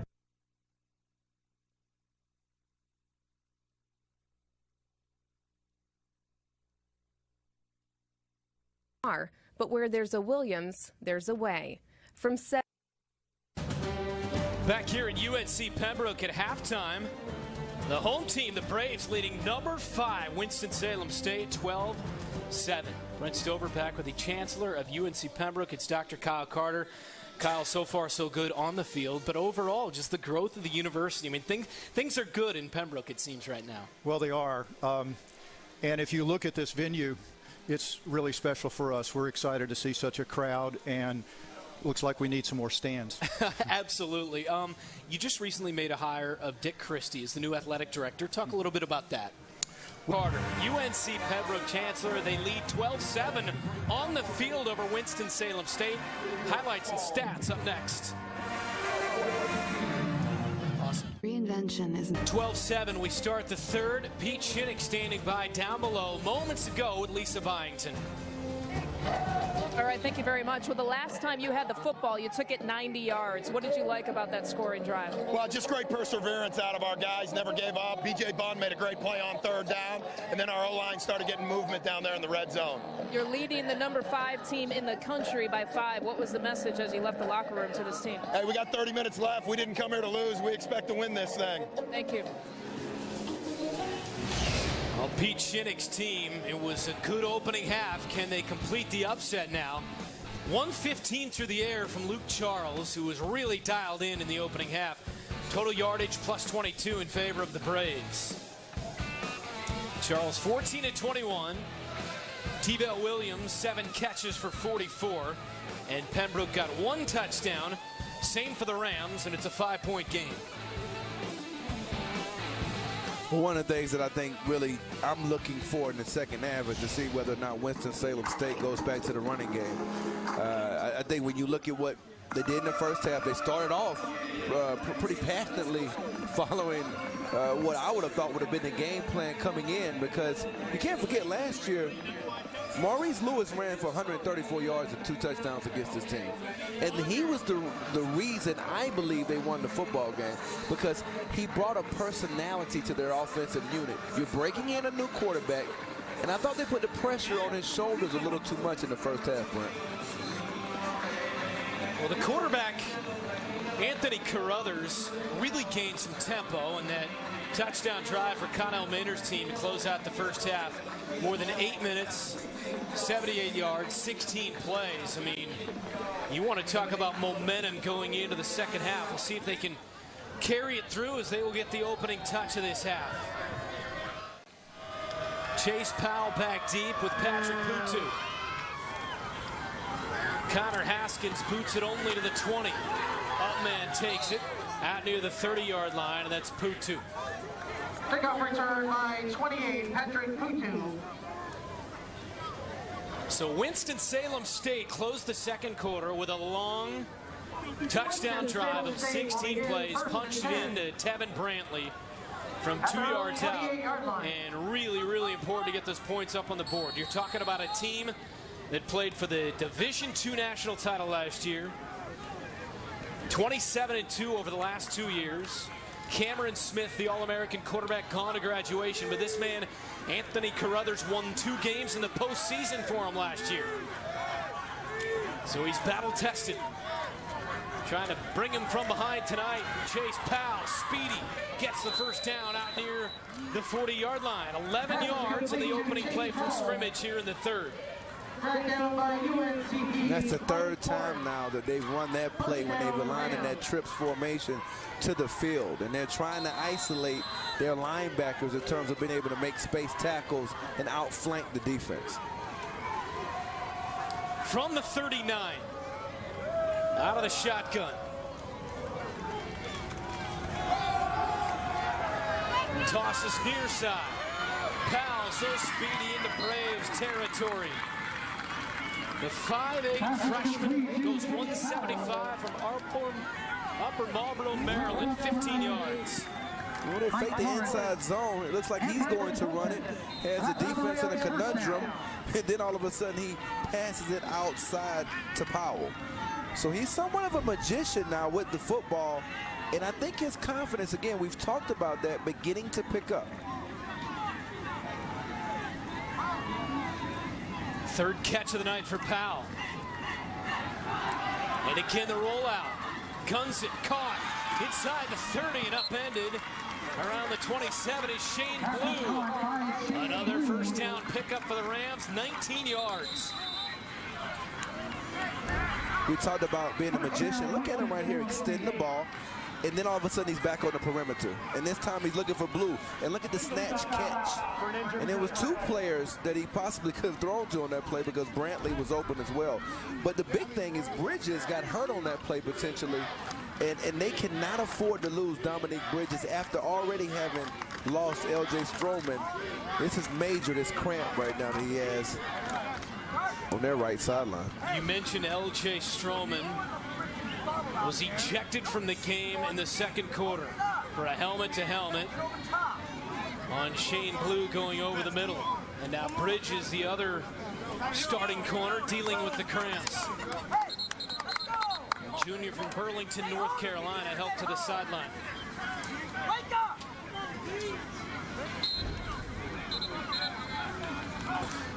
And you see him come up right here. See how he dropped his helmet and he hits actually Blue in the knee, in his left kneecap. So they're gonna probably a couple different things. They may have to go through more than, hopefully it is just a cramp, because sometimes those types of hits lead to concussions.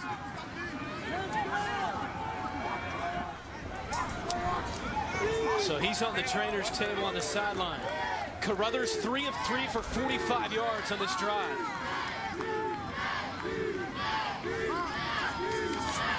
To throw again. Caught inside the 5 and down at the 3. What a play by Graham Love to pull that one in. 24 yards. First and goal, Rams. You see him slide in the pocket right there. And then Brandon Fulton, number 22, he has a chance to make a play on it. He actually has his hands on the football. And Love shows no love by stripping it out of his hands and getting the catch. 4 for 4 on the drive for Carruthers. First and goal at the 3. On the ground this time, to the edge. Maurice Lewis. Touchdown. Winston-Salem State.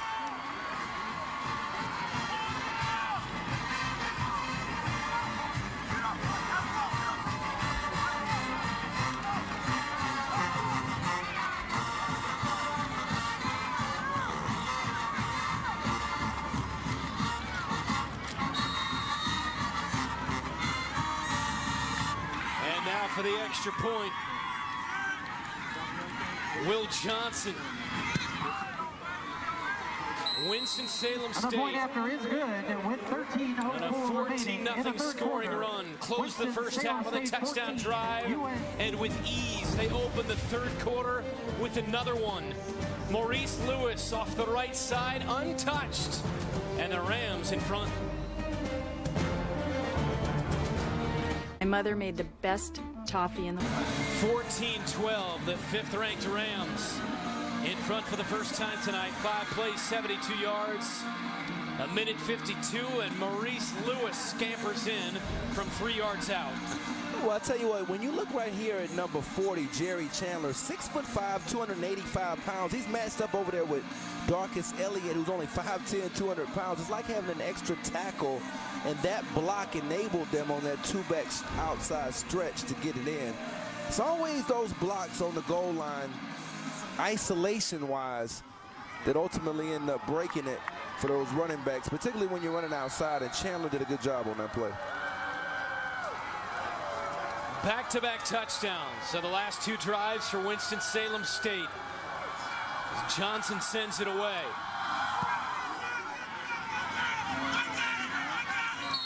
Taking to the 27. And taking a knee is Chris Pittman. Visit www.d2sa.org and find a student-athlete resource for former, current, and future NCAA Division II student-athletes to discover and share why so many people can claim with pride that they chose Division II.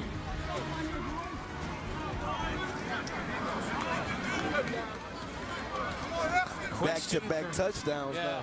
UNC Pembroke. Have they lost their mojo? That's the question. Haven't seen their offense on the field for quite some time. And movement up front. The Rams closed the first half with an 8-minute touchdown drive. Then they got the ball first here in the third. 5 yards. And they opened with a touchdown drive here to start the second half. And now 5 yards backed up for the Braves.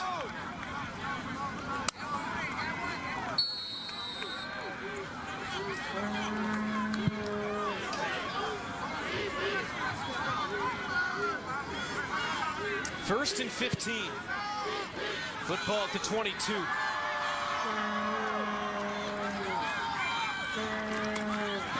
Charles. Incomplete.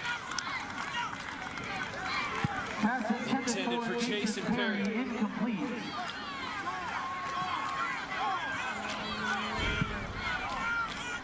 Yeah, when you look right here, and really that was just a throw where the timing was off.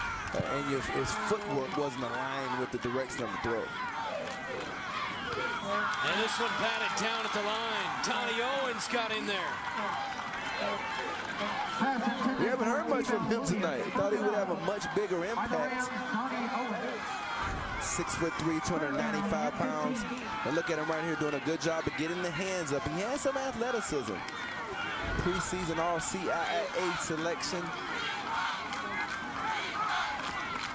Third down and 15. And this offense, which hasn't been on the field for a long time, not in sync on their opening drive here in the second half.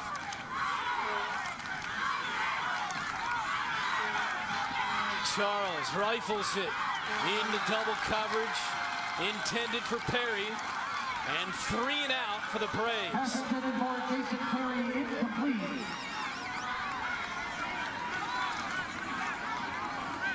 Well, I thought their defensive line began to exert themselves a little bit. We saw Owens break up the pass. Then he came back and had a pretty good pocket push on that last play. Caused a little bit of inaccuracy. The coverage beginning to tighten up on the outside. And now all of a sudden you got to kick to Brantley. And he's a guy that has some wiggle and had a big return in the first half. So you have to be good in punt coverage right here. Doss with a low wobbly punt. Rolls dead at the 44. No chance that time for Brantley. Winston-Salem State will begin first and 10. The CIAA is the oldest African-American conference in intercollegiate athletics. Founded all the way back in 1912. For more info on the CIAA, visit theciaa.com. And it's been domination in the CIAA for Winston-Salem State the last 2 seasons, hoping for more in 2013, and the offense has caught fire. Well, they're still doing what they've done most of the game, and that's get Carruthers on the edge.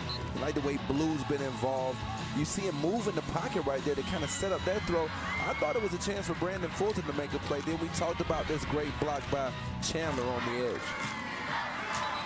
And good field position to start their second drive and movement up front. Start. Offense. Number 70. 5-yard penalty. First down. And a false start will back him up 5 as Kevin Ward jumped off. And he's played more tonight than I expected. He's a freshman, and we haven't heard much about him in the preseason, but obviously he must have had a strong fall camp.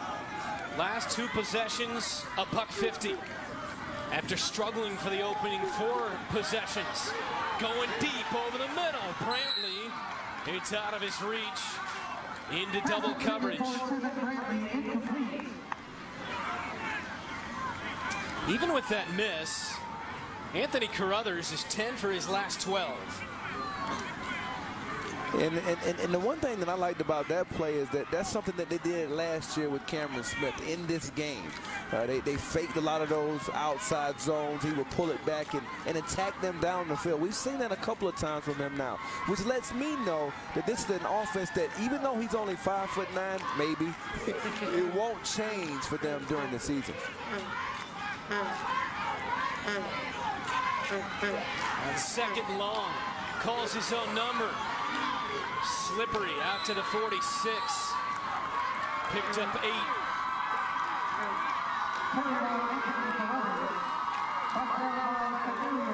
Yeah, from that point of view, what do you do on defense? Because that's something you can't account for. When he gets the football and begins to run in between the tackles, even if he just pulls it down, he's somewhat of an X factor that you can't account for. 3rd down and 7.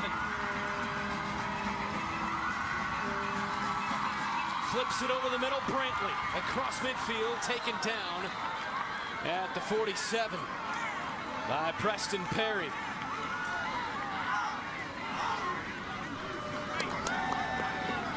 It'll bring up 4th down and very short after a pickup of 6.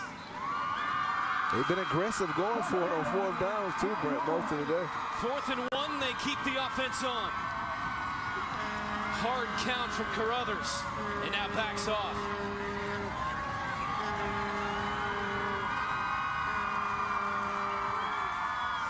Takes it himself and falls forward for the 1st down pickup.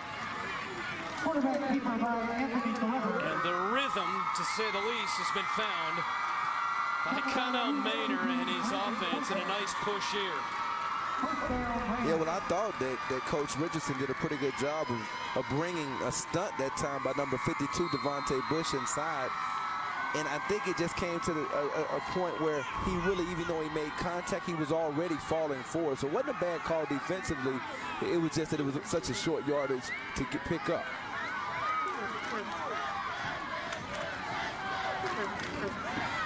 Flipped out for Powell. Down the sideline, tiptoeing. And he stepped out around the 33-yard line. Another big pickup for Powell, 11 yards. Well, they're starting to repeat plays because that's something we saw in the first half as well. He fakes that inside zone, and then all of a sudden you think he may run it, and then he picks it up and he throws the football to the outside. And now you've got to deal with an athlete in space. From the 33 again, Powell.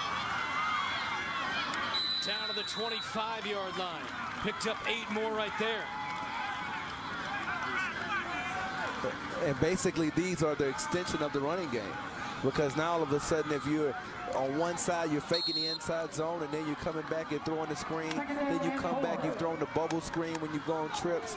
You found many different ways to get the ball into the hands of those quick change of direction type wide receivers.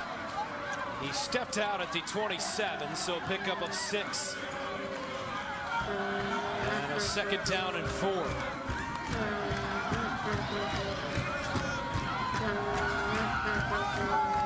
Bootleg. Carruthers runs it. Got the 1st down. Well, again, marked out a yard or 2 shy. And that one just before the stick. Forced out of bounds by Josh Barber. Just shy of the 1st down on that far sideline. And this is where they get you off balance, because all of a sudden they're throwing the screens, then he bootlegs it out to the weak side, and now it puts pressure on your defensive end. Now it's a short yardage situation, and they can either run it or throw it. 3rd down and 1. 7th play of the drive goes in Putu. He thinks about throwing it and gets stacked up in the backfield. A loss of 8, Devontae Bush. Not too excited about this play, Brent. I mean, you're in somewhat of a rhythm, as you mentioned, and then all of a sudden now you're trying a reverse pass on 3rd down, and the discipline by UNC Pembroke evident there. And now you're back in a 4th down situation, 4th and 10. And the offense stays on. 4th and 10 at the 33. Rams leading by 2.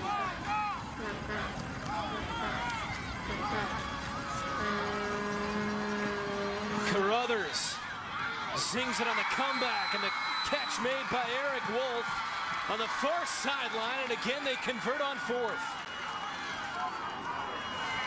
It doesn't get much better than that. When you start talking about a pinpoint throw, and that's the 2nd time throwing to his left and throwing to Eric Wolf.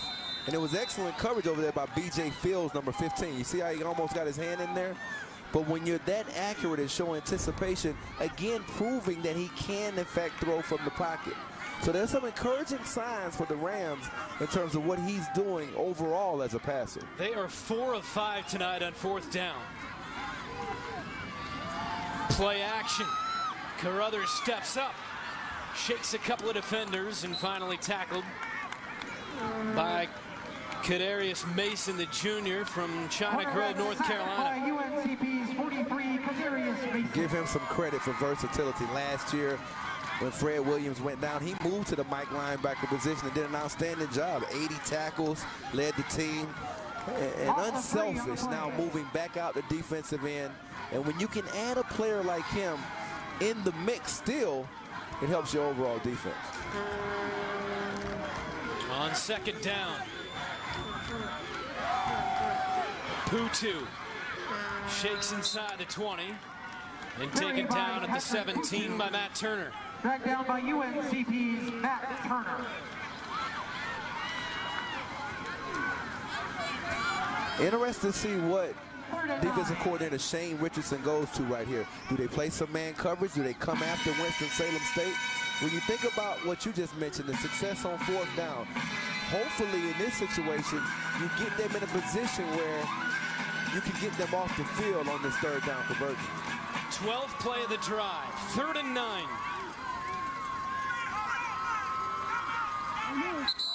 Timeout, penalty flags.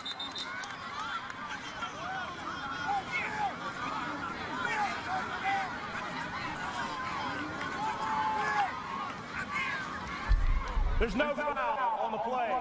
We have a timeout. Winston-Salem State. That is their first charge timeout. End of the play clock. Carruthers got the timeout. With a 7:06 to go in the 3rd. Winston-Salem State grinding it out on another perfect offensive drive.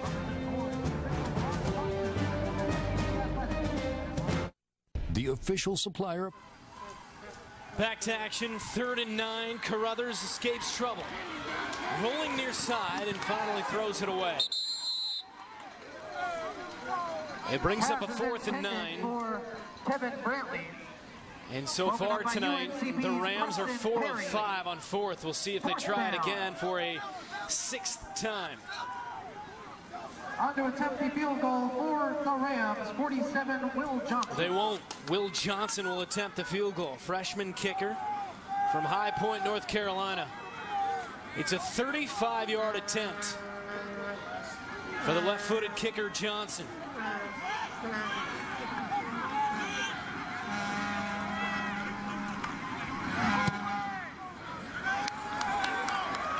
And he pulled it wide right.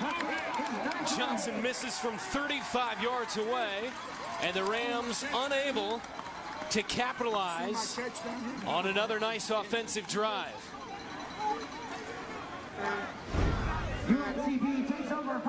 Yeah, I think right here you basically just pretty much hooked it to his right. Anytime you're kicking pretty much from the middle of the field and not on one of those hashes, it would seem like a pretty makeable kick.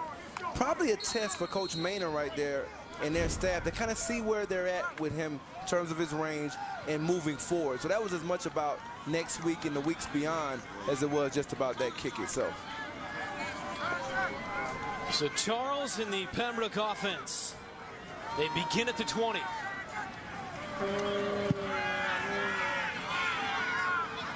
Pass complete to Ben DeSalle. First down pickup for DeSalle. Pass complete to Ben DeSalle. Good football toughness on that play by Luke Charles. He stood in there. Take a look at number 44, Carlos Fields. He's going to get on a beeline right here and go straight for the rib midsection. And even though he's about to get hit, look at the pinpoint accuracy by Charles. From the 31. Handoff coming around to Wiggum. Wiggum can't get the edge and can't escape the grasp of the All-American Carlos Fields.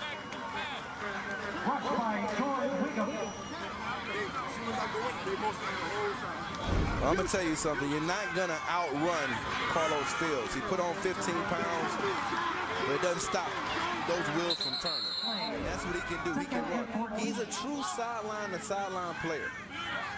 A loss of 4. Charles rifles it over the middle, caught. Jason Perry out to the 36. And a pickup of 9. This is a big third down right here, Brent, because if they can pick this up, you're talking about a lot of transfers on this defense. The chemistry may not quite be there yet in the secondary. 3rd and short, 4 wide. Charles runs out of time and taken down by Donnie Owens.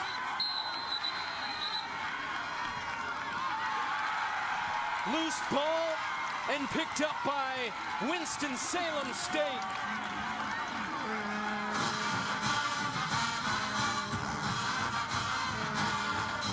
When you talk about big time COD change of direction, you got it right there. He was one-on-one with number 74, Caleb Freeman. He used the up and under rip move, and then he actually rips the ball out of Charles's hands.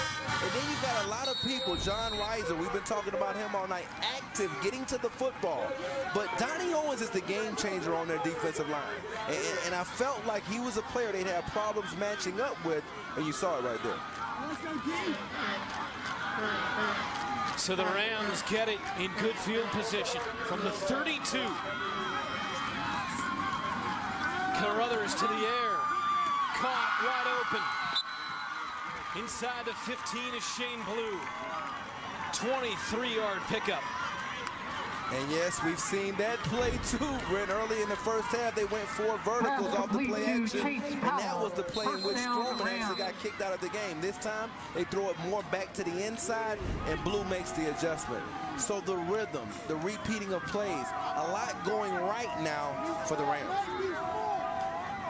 First down from the 19, or rather the 14. Flipped out for Brantley inside the 10, down the sideline to the 6. Pass is caught by Tevin Brantley. Run out of bounds by Preston Perry.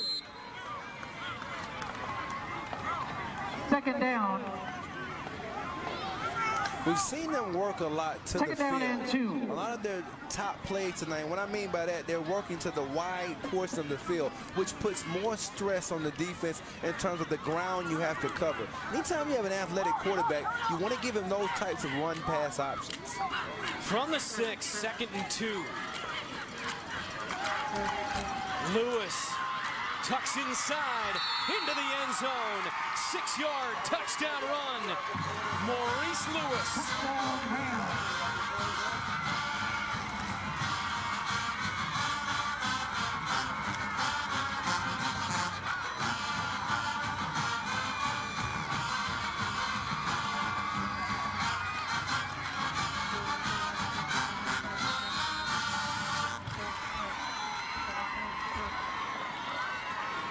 Johnson for the extra point.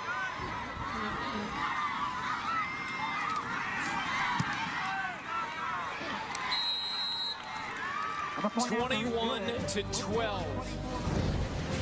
The offense has caught fire for Winston-Salem State. 6 yards for Lewis. This is Mike. The Rams convert a fumble into a 3-play, 32-yard drive in minute 2. And Lewis with his 2nd touchdown of the night. And it's 21-12, Winston-Salem State. Connell Maynard's team, preseason ranked number 5. And here on opening night, he said it at halftime to Lisa Byington, maybe some jitters, some nervousness. Whatever it was, it's worn off in a good way. And when you're on the kickoff return and you see the players on the, look at their kickoff team right now. They're on the field. I mean, the energy that they have, that's intimidating, particularly when they've scored 3 consecutive touchdowns. So, or 3 out of the last 4 possessions. So, a lot to be said about the perseverance by this football team. Johnson to kick off.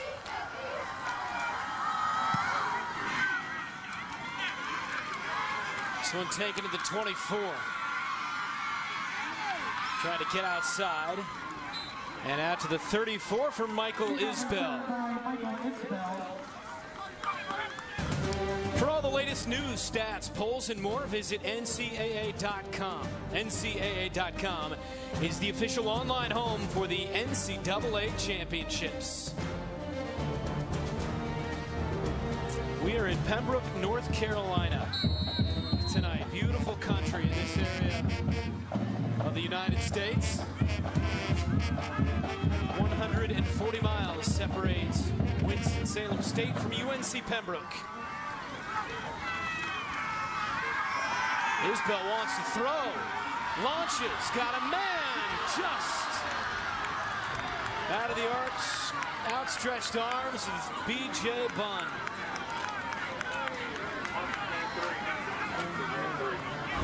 I like the call. I mean, you're running basically a fly sweep. He steps up, gets his shoulder square, and throws a dime. And Bunn's made some big catches in this game. But you got to give credit to Everett Proctor, who was disciplined and in the right place at the right time. On second down, Charles zings it out to the 38. Ben DeSalle the grab. Grace P. Johnson Stadium, Pembroke, North Carolina. Road whites for Winston-Salem State, home blacks for UNC Pembroke. Brent Stover, former NFL corner Corey Chavis, Lisa Byington on the sidelines. Follow tonight's game and join the convo at #WSSU. And a long game down the middle to Mike Yerry. And now Charles has refound his rhythm a bit here, a pickup of 18. And that's not something I always saw from him on tape, accuracy between the hash marks. Seems like he's gotten better and improved in that area this season. From the 43 in Ram territory.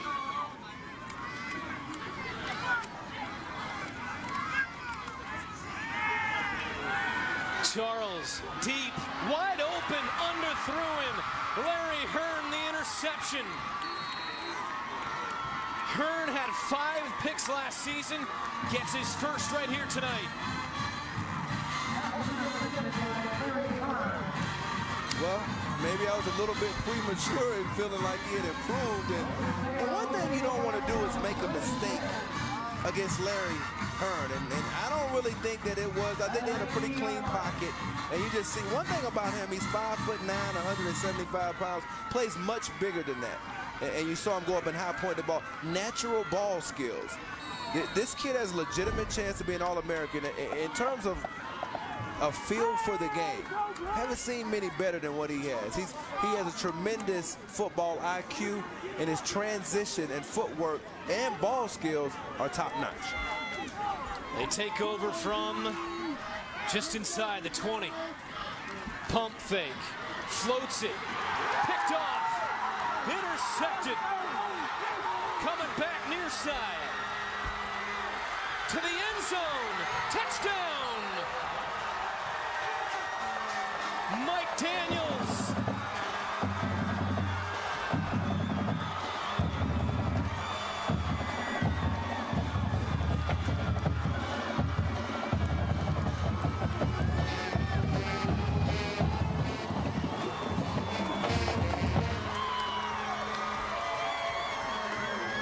With 3 to play in the third, they get exactly the play they needed. And this was Mike Lawrence, a former wide receiver. He wore number 37 last year. Look at him with the ball skills. I can still do my receiver thing. And then I'm going to follow the blocks to Convoy. What a play. Extra point, good. Well, they have Mike Lawrence as number 37. They had Mike Daniels at 14. I gave Daniels credit he shouldn't have gotten. Lawrence switching numbers up. It's the 44-yard interception return for the touchdown. Well, it's early in the season and numbers are all over the place. I'm still seeing different numbers from last year. I thought with players, but well, Mike Daniels' mom, he's a freshman defensive back in his own right, so I probably, in the household of his family, got him pretty excited. Well, you know what? We got two people happy tonight there, but ultimately, what a momentum shift. And football is about ebbs and flows, Brent, and I think that's what we've seen. The interception by Hearn, and you're thinking, okay, all of a sudden now, there's no way that UNC Pembroke has anything left. That was the last shot that they could take. And then he comes back, and again, we talked about him being a wide receiver. Those instincts, so important sometimes on the defensive side of the ball. Lawrence, the pick. He had 5 receptions as a wideout last year. Sophomore from Winston-Salem. He elects to come to Pembroke to play his college ball, and he burns Winston-Salem State right there, and we got a game. 21-19, 3 to play in the third.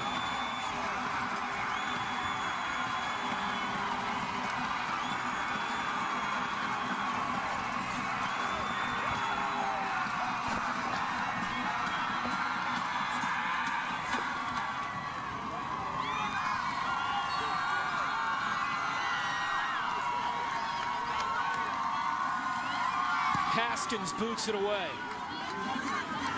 Taken to the 20. Patrick Putu got a seam across the 40. And Putu out to the 48 with penalty flags down. A return of 28 for Putu. Dragged down by Winston-Salem. Flag on the play.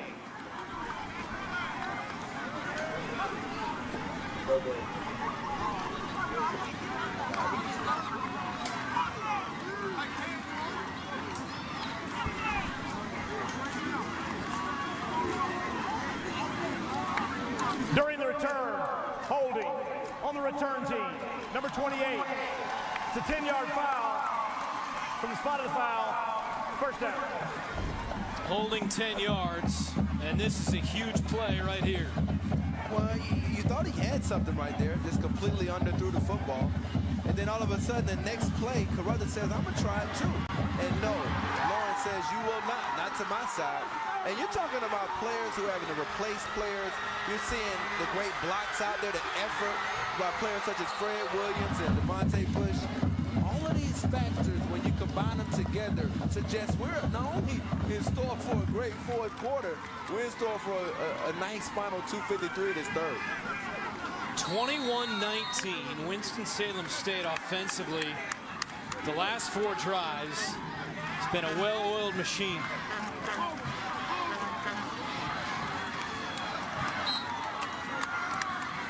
Couple of yards at first after the 30. The carry by Lewis. He's got a couple of touchdowns tonight. Brought down by Fred Williams and Kellen Rankin.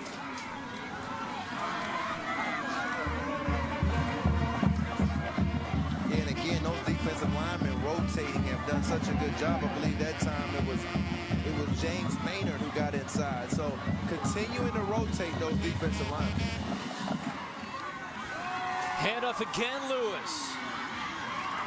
Left edge out to the 37. Taken down by Quentin Pate. And now we're back again in that third down situation.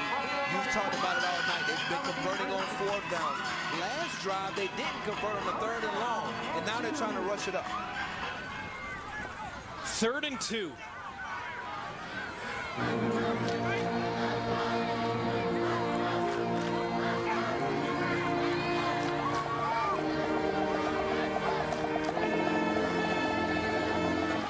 Backfield, sheds a tackler. Lewis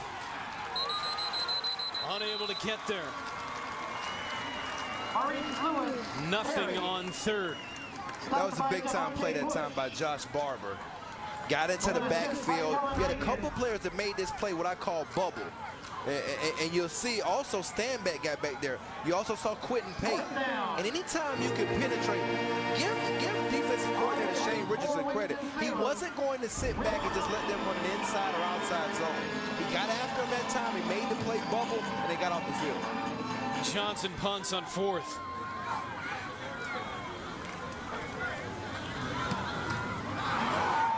shanks it. Sails out of bounds. See where they mark it. Fish is still walking down that far sideline. It's going to be first down and 10 from the 49-yard line for UNC Pembroke after a 15-yard punt. Yeah, special teams have not been the Rams' friend tonight. They've had 2 big returns. The punting game has been inconsistent. They've missed the field goal. Everything about the special teams has to be looked at seriously in the coming weeks. But when you look at what they have to do right now, to me, if I'm UNC Pembroke, where is T-Vale Williams? You got to find a way to get him back involved down the field. Late in the 4th quarter last year, around this same time of the game, they could not find a way to stop him. Williams 7 catches, 44 yards tonight. Charles is 18 of 30 for $160. 1 pick. Tamari White through the middle, pushes forward and into Ram territory. Starting to see a little bit of push up front. I've been a little bit more impressed than I initially thought I would be with Caleb Freeman, number 74, number 78, Wes Carter. It's White again getting the nod. Might have gotten 1.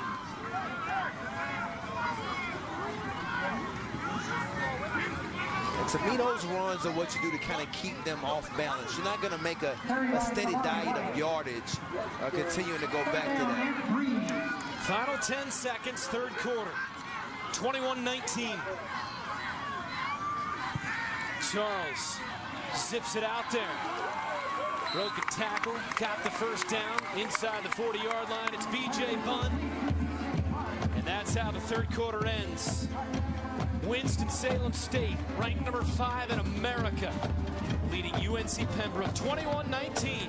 You're watching the NCAA Division II Game of the Week.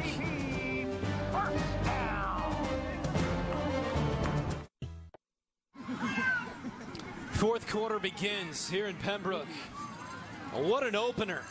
The Division II Game of the Week. 21-19. 5th-ranked Winston-Salem State has the lead as we start the 4th. But Luke Charles and the Braves offense has it from the Ram 39, 1st and 10. Let's go, Reed. Yeah. Oh, pumps once, looking long, floats it near side, caught. John Rich inside the 10.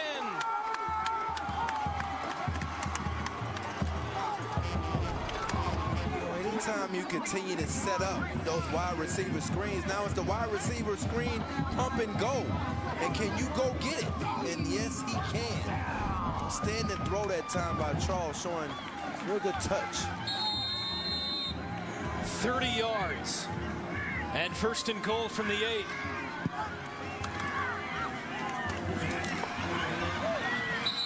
Couple of yards at first for Rakeem Overby. Pass complete to John Rich. Correction, Rakeem Overby. Overby's been effective tonight. Both teams spread it around to their very good depth at wide receiver. 2nd and goal.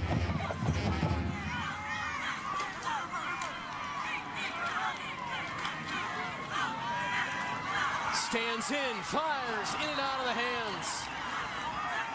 Back of the end zone. And a drop by Michael Isbell. Pass intended for Michael Isbell, incomplete. 3rd down and goal. Questionable, really, whether or not he would have been able to get both feet down anyway. But it's a pretty good throw. It just, I think that was one of those cases where if you do throw it and miss it, at least the other team doesn't catch it. The Braves are 3 of 11 on 3rd down tonight.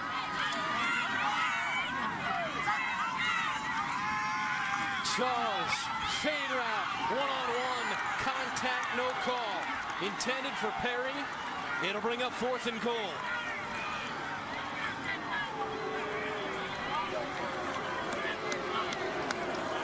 Pass intended for Jason Corey, Perry, you're a former lockdown corner. What'd you see here? Well, I I saw good coverage. I think that was kind of incidental contact. You saw Perry trying to get position.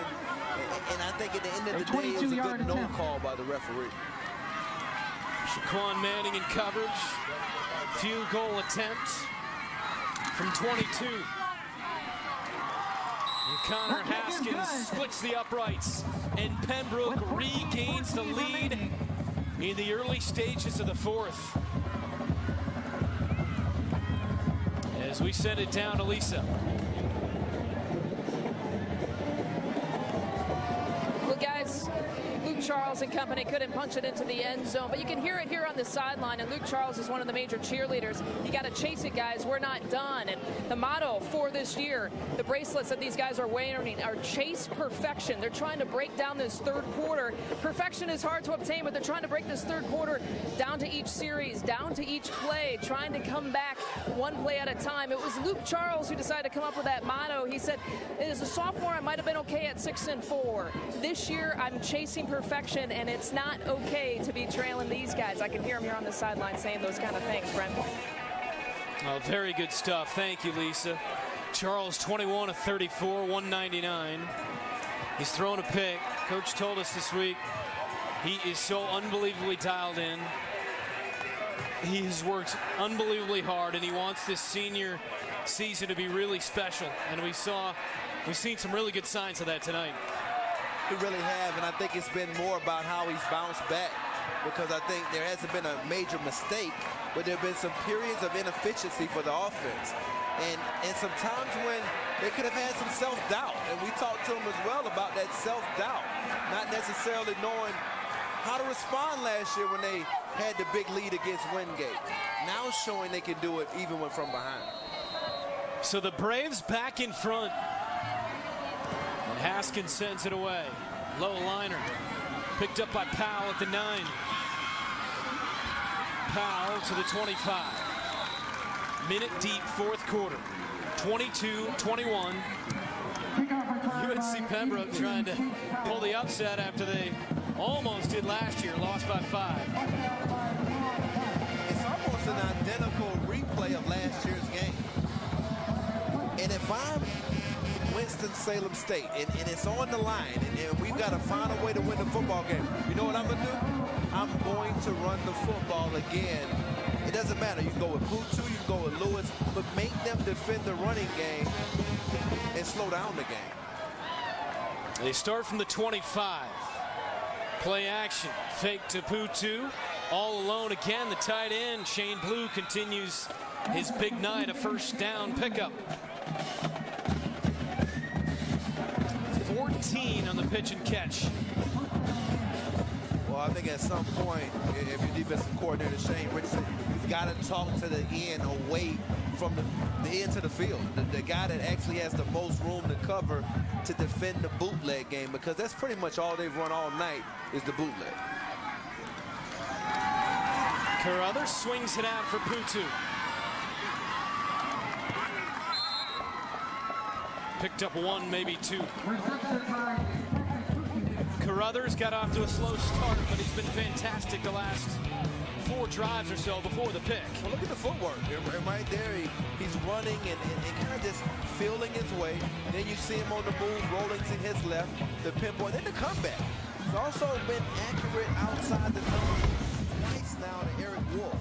So when you look at what he's been able to do, 18 out of 28, 215 yards. More importantly, the 52 yards you can't account for on the ground. 4 really good drives in a row before he threw the 44-yard interception return. Pick 6 over the middle. Caught. The 45 of the Braves. Chase Powell again picks up 15. I think Fred Williams let one slip through his grasp right there. I think he had a chance to kind of read the eyes of the quarterback and maybe even take that one back and get another turnover for the Braves. But it's a good throw again by Carruthers. Williams missed all of last year. Got a rare 6th year of eligibility this season. Flipped it out that time for Blue, but out of his grasp. Again, we had the bootleg again. And that's probably 5 to 6 bootlegs, and they've been doing it to either side. They've run a lot quite a bit to his right. They've also run him to his left, as you saw on the touchdown. Fred Williams, 6th year of eligibility, got hurt in this particular game last year. So essentially, it was the season opener last year as well. Essentially missed the entire year. Closing in on the school record for tackles. The senior from Fayetteville, North Carolina. An All-American. Under pressure, screen pass, Putu, ankle tackled. Right at the 45. Pickup of 1. And Williams in there. Chalked him up. And he showed up. Hasn't made a lot of game-changing type plays tonight. Been pretty solid. Kind of feeling his way back into the action, I think. Anytime you have an athlete like him, though, there's always that play out there for you. It's just about letting the game come to you. And that's kind of what you saw with Carlos Fields on the other side at middle linebacker. 3rd and 10. Carruthers, draw, snuffed out, nothing doing. A loss of 1. And again, Williams was there. And that's a lot of disrespect right there for Winston-Salem State when it comes to discipline and knowing what you've seen before. They kind of anticipate that UNC Pembroke has already kind of prepped for, let's watch the quarterback draw, let's watch the quarterback draw. Because he's beating them with his legs on 3rd down prior. So that call definitely a big surprise. 4th down, Johnson to punt. Tried the fake. This is a disaster. Tackled all the way back the 47-yard line. Tried to snap the up man. It didn't work. We talked about special teams being an Achilles heel. And Devontae comes and says, don't snap it to me. And all of a sudden, Donnie Owens has to pick it up. Complete mishap. Unexplainable. 22-21. We're in the 4th here in Carolina.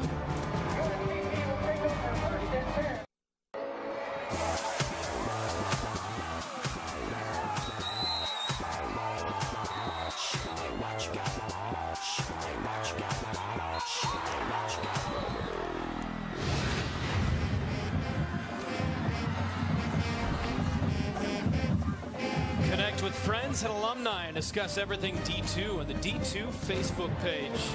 As we welcome you back to Pembroke, Fred Williams with quite a defensive sequence on that drive. And Connell Mader's team, it looked like they were trying to fake a punt, but then again, not really, just a mistake. Kind of a comedy of errors, to be quite frank about it. In any case, the Braves take over in Ram territory at the 47, leading by 1. Out near side, B.J. Bunn fighting his way down to the 40. Picked up 7. Bunn's had a big game. Yeah. And now they're going to the screen game. They say, you're going to attack us with the screen game, we're going to attack you. We've already beaten you with the screen and go. Back to the ground. 1, maybe 2 pushing forward against that front that we've talked about, led by Donnie Owens, Jermaine Kessler and company. And now they're bringing in Alfie Hill, who originally signed with Alabama, former 4-star prospect. A lot of defensive linemen on this Winston-Salem State team. 3rd down and short, quarterback run and got it. Luke Charles, really for the first time tonight, calls his own number and a big pickup. Carlos Fields, maybe a bit shaken up there. And what we got to watch for the rest of this 4th quarter, Brent, is whether or not the chemistry is there. They've got some outstanding players on this defense, but they've also got some players that are in this moment on this team for the first time. From the 35, with 3 wide for Charles.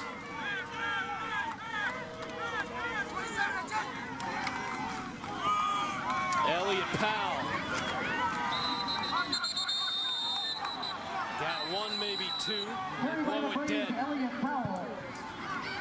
Tackled by Carlos Fields. And Carlos Fields makes the hit. Yeah. 22-21. 9:42 to play in the game. Division II Game of the Week, 2013 debut here on CBS Sports Network. It's a 2nd and 9. Pembroke has led most of the game. The advantage is won right now. Charles to the air over the middle, complete inside the 25 and down to the 24-yard line. Jason Perry, another big catch. And I tell you what, the one guy that they thought that they could possibly attack in the middle of the field was the All-American. You see Carlos Fields, he runs right by. Jason Perry puts on the brakes. And that matchup was one that the coaches thought they could go to and attack. And now in the 4th quarter, they're doing it. 10 yards on that play. 9 minutes to play in the game. Elliot Powell. Up the gut for a couple. Elliot Powell rush. Pembroke got off to such a good start. They led 12-7 at halftime, despite giving up a long touchdown drive to close the 2nd quarter to Winston-Salem State. Then the Rams come out of the locker room, get another, then another. It's 21-12, and then that momentum change when Mike Lawrence had the 44-yard pick 6 to get him right back in it. And now the offense has refound its groove for the Braves.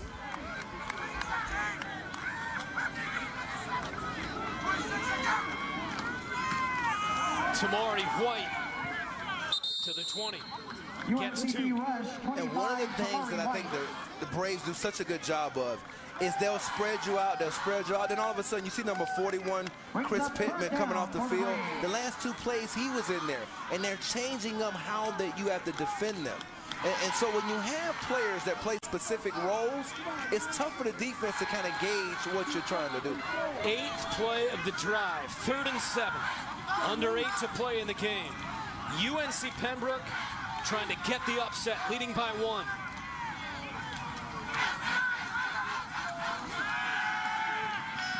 Charles in trouble. Charles sacks. Donnie Owens again, and a loss of 6. Owens is the player inside that they have problems matching up with. And you see him right there. Actually was a pretty good block initially by Freeman. And then it's almost like a late ET start, a late defensive line game where he loops back around late. And he has some closing speed. At 6'3", 295 pounds, he's a player that has exceptional movement ability. 44-yard attempt from Connor Haskins. And that one is true. Haskins hit a 48-yarder last year. He hits a 44-yarder on opening night here tonight. And that is big. Pushes the lead to 25-21. Connor Haskins comes up big. We're in the 4th. My mother. 6:58 to play, 9-play drive, 20 yards, 418, and a 44-yarder by Haskins. I think that special teams, when you start talking about UNC Pembroke, give special teams coach O.C. Williams a lot of credit. He doubles as their secondary coach. They do it. Now, I was at their walkthrough on Friday, on Wednesday, and when you see what they do in terms of the attention to detail, unbelievable when it comes to how important special teams is to this unit. It completely outplayed Winston-Salem State's special teams.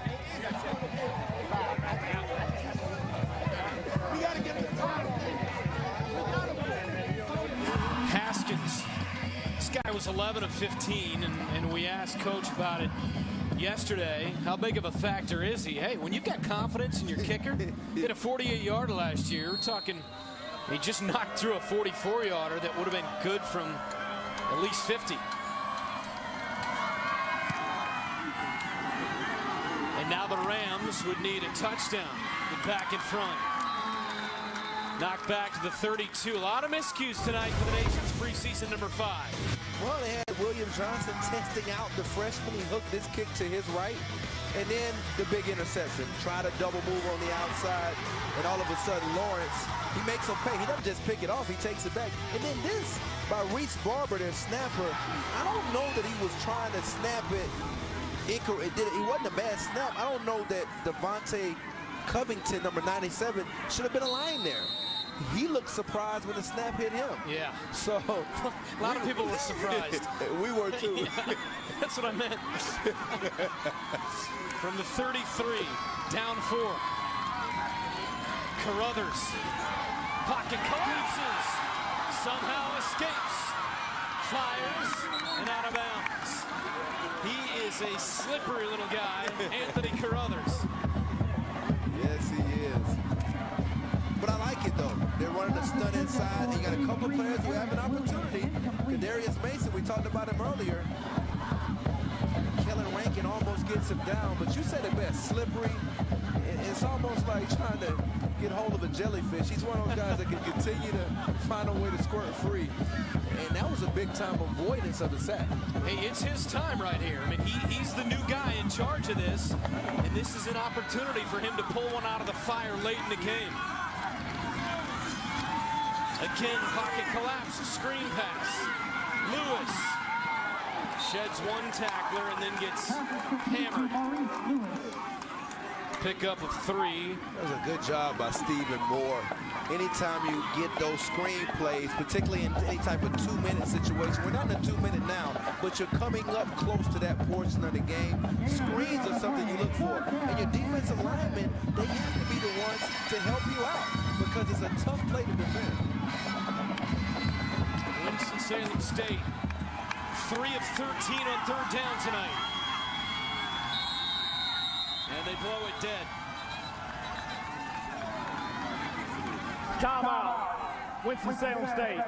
That's their second charge timeout of the half. Only 3 of 13 on 3rd down for the Rams, but 4 of 5 on 4th. I wanted to ask you about that, Carruthers. I mean, this really is Carruthers' time right here to pull it out of the fire. And I think when you look at what you just talked about, the inaccuracy to a certain degree on 3rd down. He's not a pocket passer. We've seen it all night, him getting out on the edge, them changing the launch points for him as a passer, and then that ability to create coming up big on 4th down. But for them right now, I'm talking about UNC Pembroke, discipline in terms of your pass rush lanes and keep it contained, very important. Next Thursday, 8 Eastern, NCAA Division II Game of the Week. 20th ranked Chadron State out of Nebraska and 3rd ranked West Texas A&M. Check your NCAA affiliates and, of course, here on CBS Sports Network as well. We will be in Dallas for that. Again, at Jerry Jones Palace. That's going to be a lot of fun. It is, and I mean, you've got some big-time stars on West Texas A&M, but you can't discount Chadron. And Glenn Clinton back there running that ball. Huge play on 3rd and 7 out of the timeout. Carruthers rifles it low and incomplete. Pass intended for Brantley. And that's what we were just talking about. It's 3rd down, and he's not a guy that can just sit in the pocket. Notice how he had to kind of move to his right there. And sometimes when you do that, you move yourself away from your target. And that's why the pass was inaccurate. And a 4th and 7 with 6:01 to play. Do you agree with this decision to punt here? No question about it. I think it's one of the better special teams. Well, if we get a good snap, I agree. Will Johnson to punt it.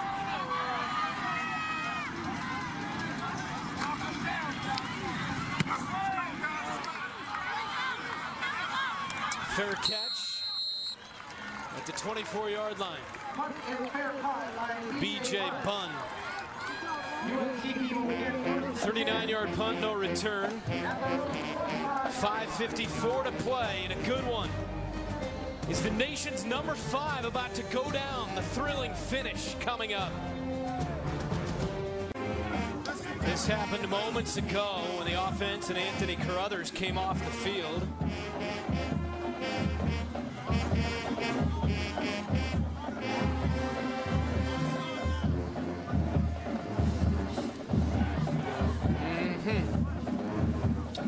Maynard not too pleased, Gordon. Not much to say right there. I mean, I think the pitcher said 1,000 words, and I think he asked him, he said, why are you rolling out right there? If you could read his lips. And the one thing when you look at the split screen, a great job by Truck kind of showing the emotions of both the coach and the player. When you're a competitor who's done it, as he has, you're talking about him winning a MEAC championship as a quarterback, an Arena Football League champion as a quarterback. You kind of carry that with yourself as a coach. 5:54 left. 25-21, UNC Pembroke back on offense. Tried to go for the quick slant. It's incomplete. We head back down to Lisa. Yeah, Connell Maynard doesn't mess around. How about 6 a.m. practices for this team? And a lot of it is because he doesn't want to interfere with classes during the afternoon. And he said, you know what, though? If you're late more than once, you're not going to be on this team. The one thing that he said that he is cutting them a break a little bit, 6 a.m. practices now, but 2 years ago, 5 a.m. That's tough. Yeah, he said, hey, if you show up for your job late, you don't get to keep your job, right? You can't do that, so why would you be able to do it college football, teaching life lessons early. 2nd and 10 for Charles. Dumps it off. Running room across the 30, across the 40. Out to the 43 is Elliott Powell. He showed some shake on that one. 17 yards. No doubt about it. And there was an outstanding block made in the open field. You take a look at it right here. Anytime you have a screen, look at number 77. And he makes the block right there to open it up. And I think anytime you see a player that can make those space-type blocks, your offensive line coach, extremely excited.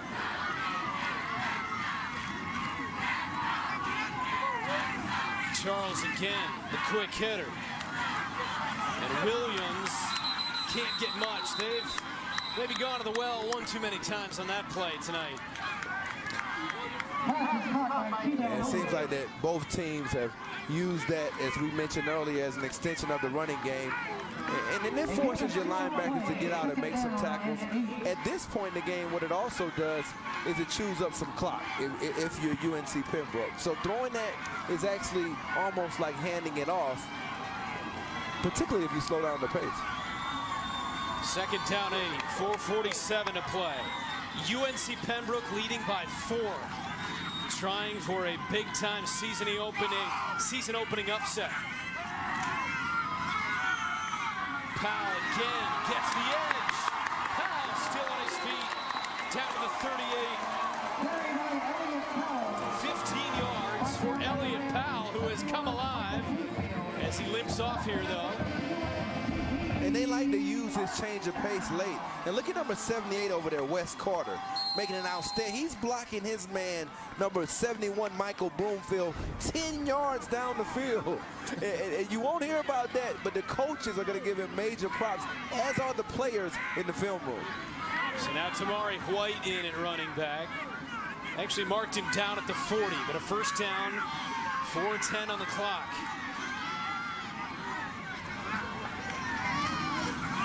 White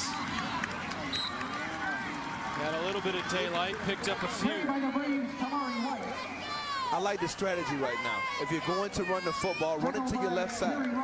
I think those are their 2 best offensive linemen, number 74, Caleb Freeman, in terms of run blocking, and also number 78, Wes Carter. And I believe that they have an outstanding offensive line coach in Steve Saunier, and I think that now is the time where his work comes into play if they're going to win this football game. Worth repeating, only 1 timeout left for Winston-Salem State. Clock winding under 3.5. White met head-on right at the line.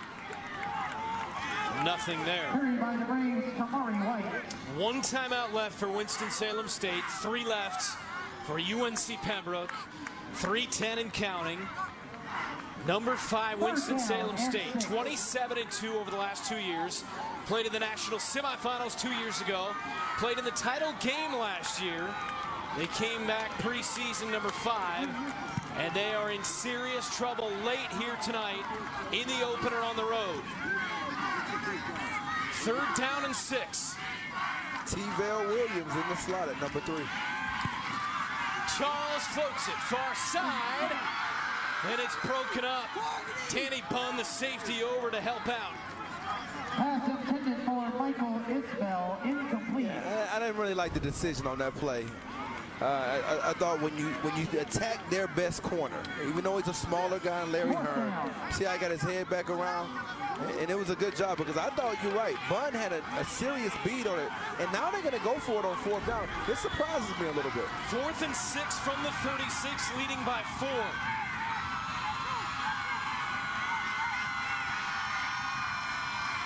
Luke Charles. Play clock at 6. Down to 2. And there it is. Just trying to simply get them to maybe jump off sides and set up a better pooch punt positioning for your punter, Michael Doss, excuse me. And I think now all of a sudden what you've done is potentially Number 13. put them in a position where they've got to drive 80, maybe 75 yards to score. And you're going to give yourself a much better chance to do that by taking this penalty.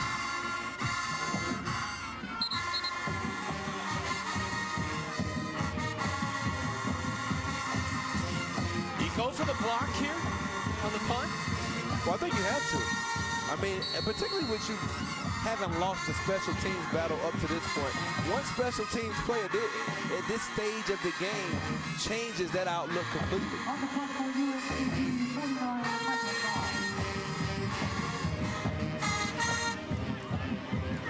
And I think you may have caught it. It looks like that might be what they're going to bring some heat right here. Doss gets it away, and this is perfect in this situation. Oh, they let it go. Holy smokes.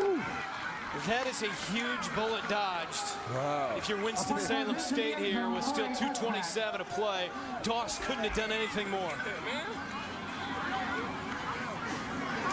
If you're talking about one of the better placement punts that you can have, and right here, you've got 3 players corralled around it, and he can't believe it. I mean, that's as good as you can do it in that situation. And those are the situations that you actually go over in those walkthroughs. What happens? I heard the coaches turn around, get in front of the football on the goal line. You heard that in the walkthrough. These coaches very detailed again when it comes to special teams. That has to hurt. Winston-Salem State from their own 20, down 4, 2:27 left. Carruthers. Pass is complete right near the first down marker, just shy at the 29-yard line. Funny now, they're in the position that UNC Pembroke was in last year, trying to go down and win it or even tie the game up. So completely change of fortune here. Saw the numbers there for Carruthers tonight. Dumps it off and incomplete.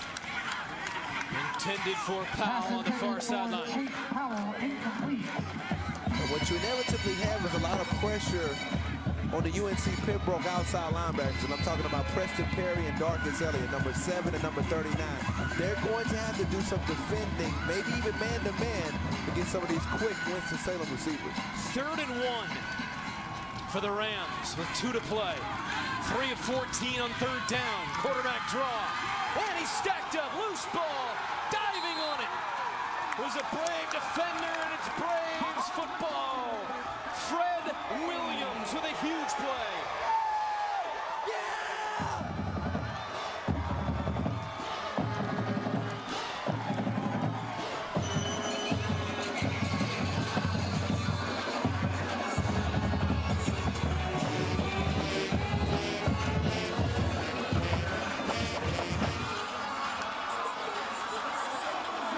How sweet is that for Williams, the 6th-year senior?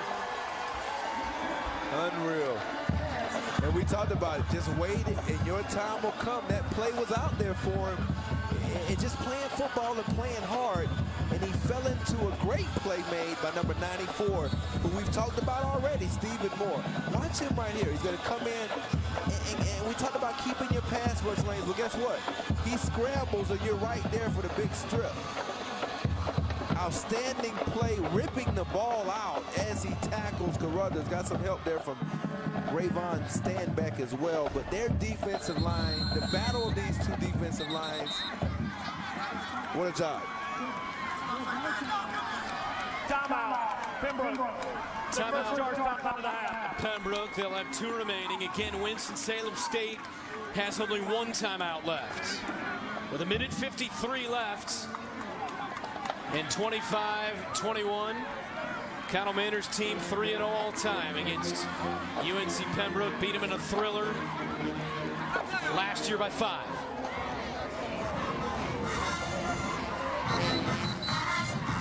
There's so many things that go into a season. There's so much you invest during the summer.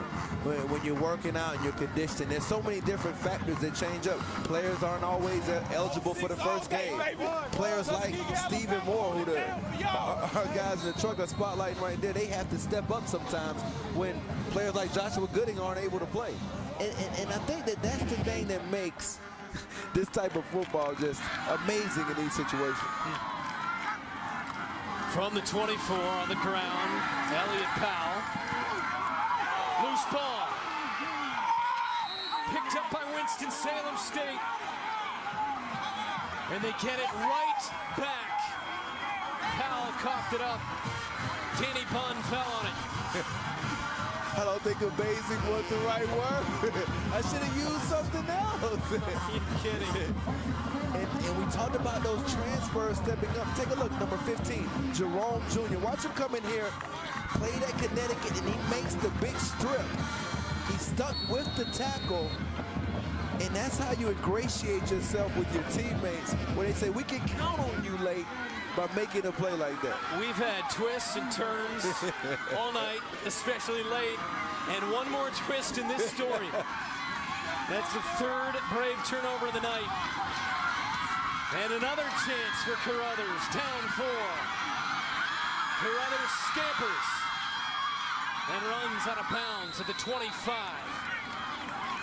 Got 7 yards there, 1:35 left. And again, 1 timeout left for the Rams. And now we're talking about a true 2-minute situation.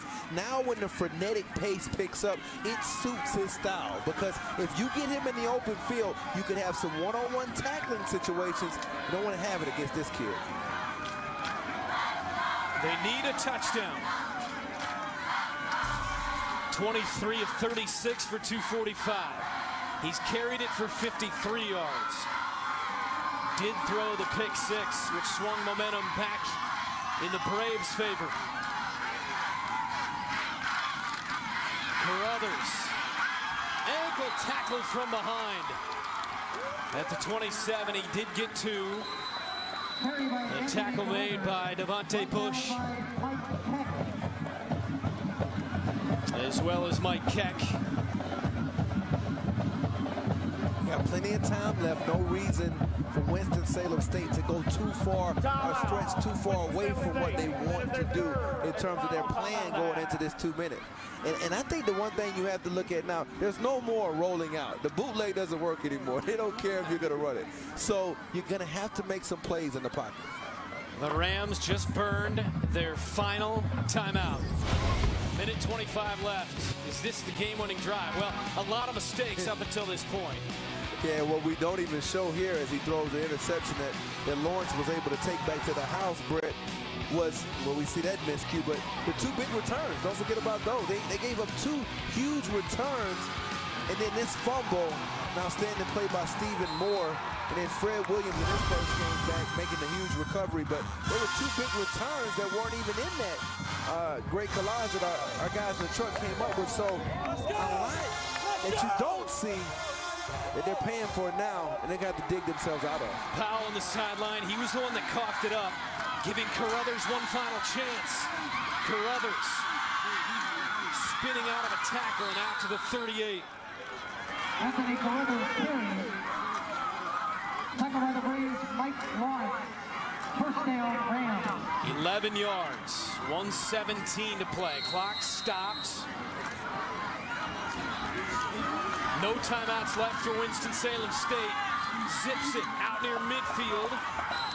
Another pickup near the first down marker. Quentin Pate brought him down. It's a gain of 10. They move the sticks. They stop the clock at 1:07. Graham loved the 10-yard catch there. Well, because that clock stops, it affords you the ability to throw the ball across the middle of the field. Restarts after they set the ball. Down to 51 seconds. Carruthers launches, middle. Under through his man, looking for Powell. And that was close to a pickoff that time by Darcus Elliott. And we talked about him having to be in some man coverage even as a linebacker on these slots. And he was on one of their quicker players that time in Powell. So 2nd and 10. Football rests at the 48. He needs 52 more yards to put him in front. No timeouts left. Carruthers for Brantley. And it's intercepted. Pass picked off. Dominique Bridges.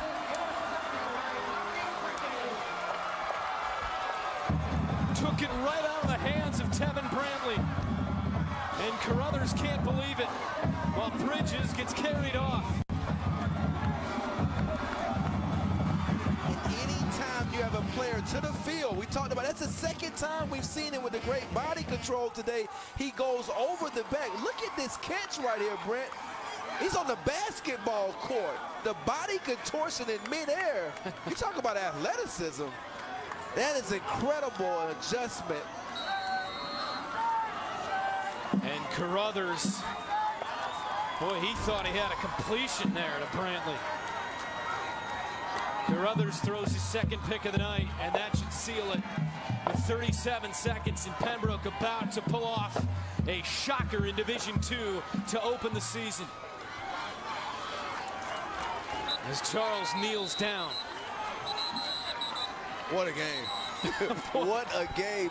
And the thing that is so amazing that we talked about were how turnovers can change the ebbs and flows. We saw it all the way down to the final 45 seconds.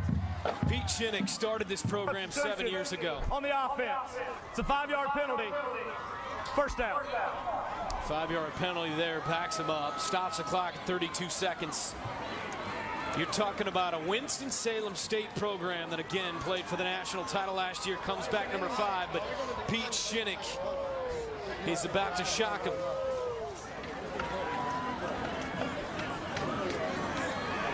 Just spending some time with their coaching staff last night, you could feel the energy in the building. They believed that this was a game that was not only winnable, that they had to make up for the loss that they felt like they should have won in that game last year.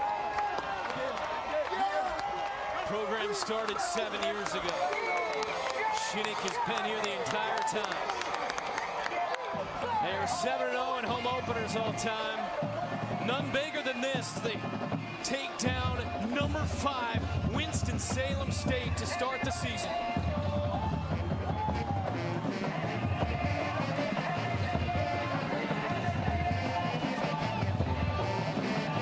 (25-21) the final. You said it. What a game. And now you set yourself up to not only potentially be ranked, but the perception of your program within Pembroke, North Carolina has changed now, because you probably will be. Lisa is with the winning head coach, Pete Shinnick.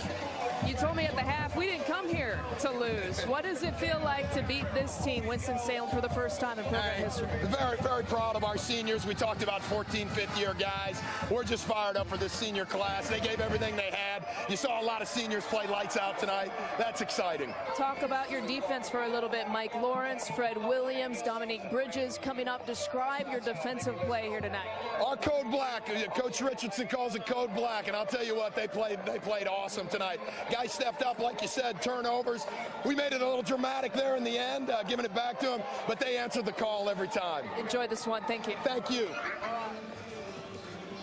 Luke Charles, 24-39 for 218, and he gets the win, the upset, 25-21. Tune in next Thursday at 8 p.m. Eastern for the NCAA Division II Game of the Week. Chadron State takes on third-ranked West Texas A&M for Big D. Our final score, 25-21. For all the latest news, stats, polls, and more, visit NCAA.com. NCAA.com, the official online home for all 89 NCAA championships. For Corey Chavis, Lisa Byington, and our entire crew, I'm Brent Stover. Thanks for watching. We'll see you next Thursday. I don't see the other teams really taking advantage of it, but I do see Michigan, Ohio State, Penn State coming into Maryland and New Jersey more than they have in the past and loading up on top talent. And for now, Michigan has a verbal from a top 10 player who we're going to be revealing shortly, who is also from New Jersey, like Tom was talking about. Now, with the college football, he's certainly going to have the opportunity to make his presence felt throughout the season. He's got his brother on the roster as well. We will continue to look into the future as we continue here on the Lemming Report. Up next, our first top 10 of the season, and Tom will give us his top 10 players in the entire class of 2014. The state of Virginia's guys have made verbal commitments. Stay tuned. Millions of girls are told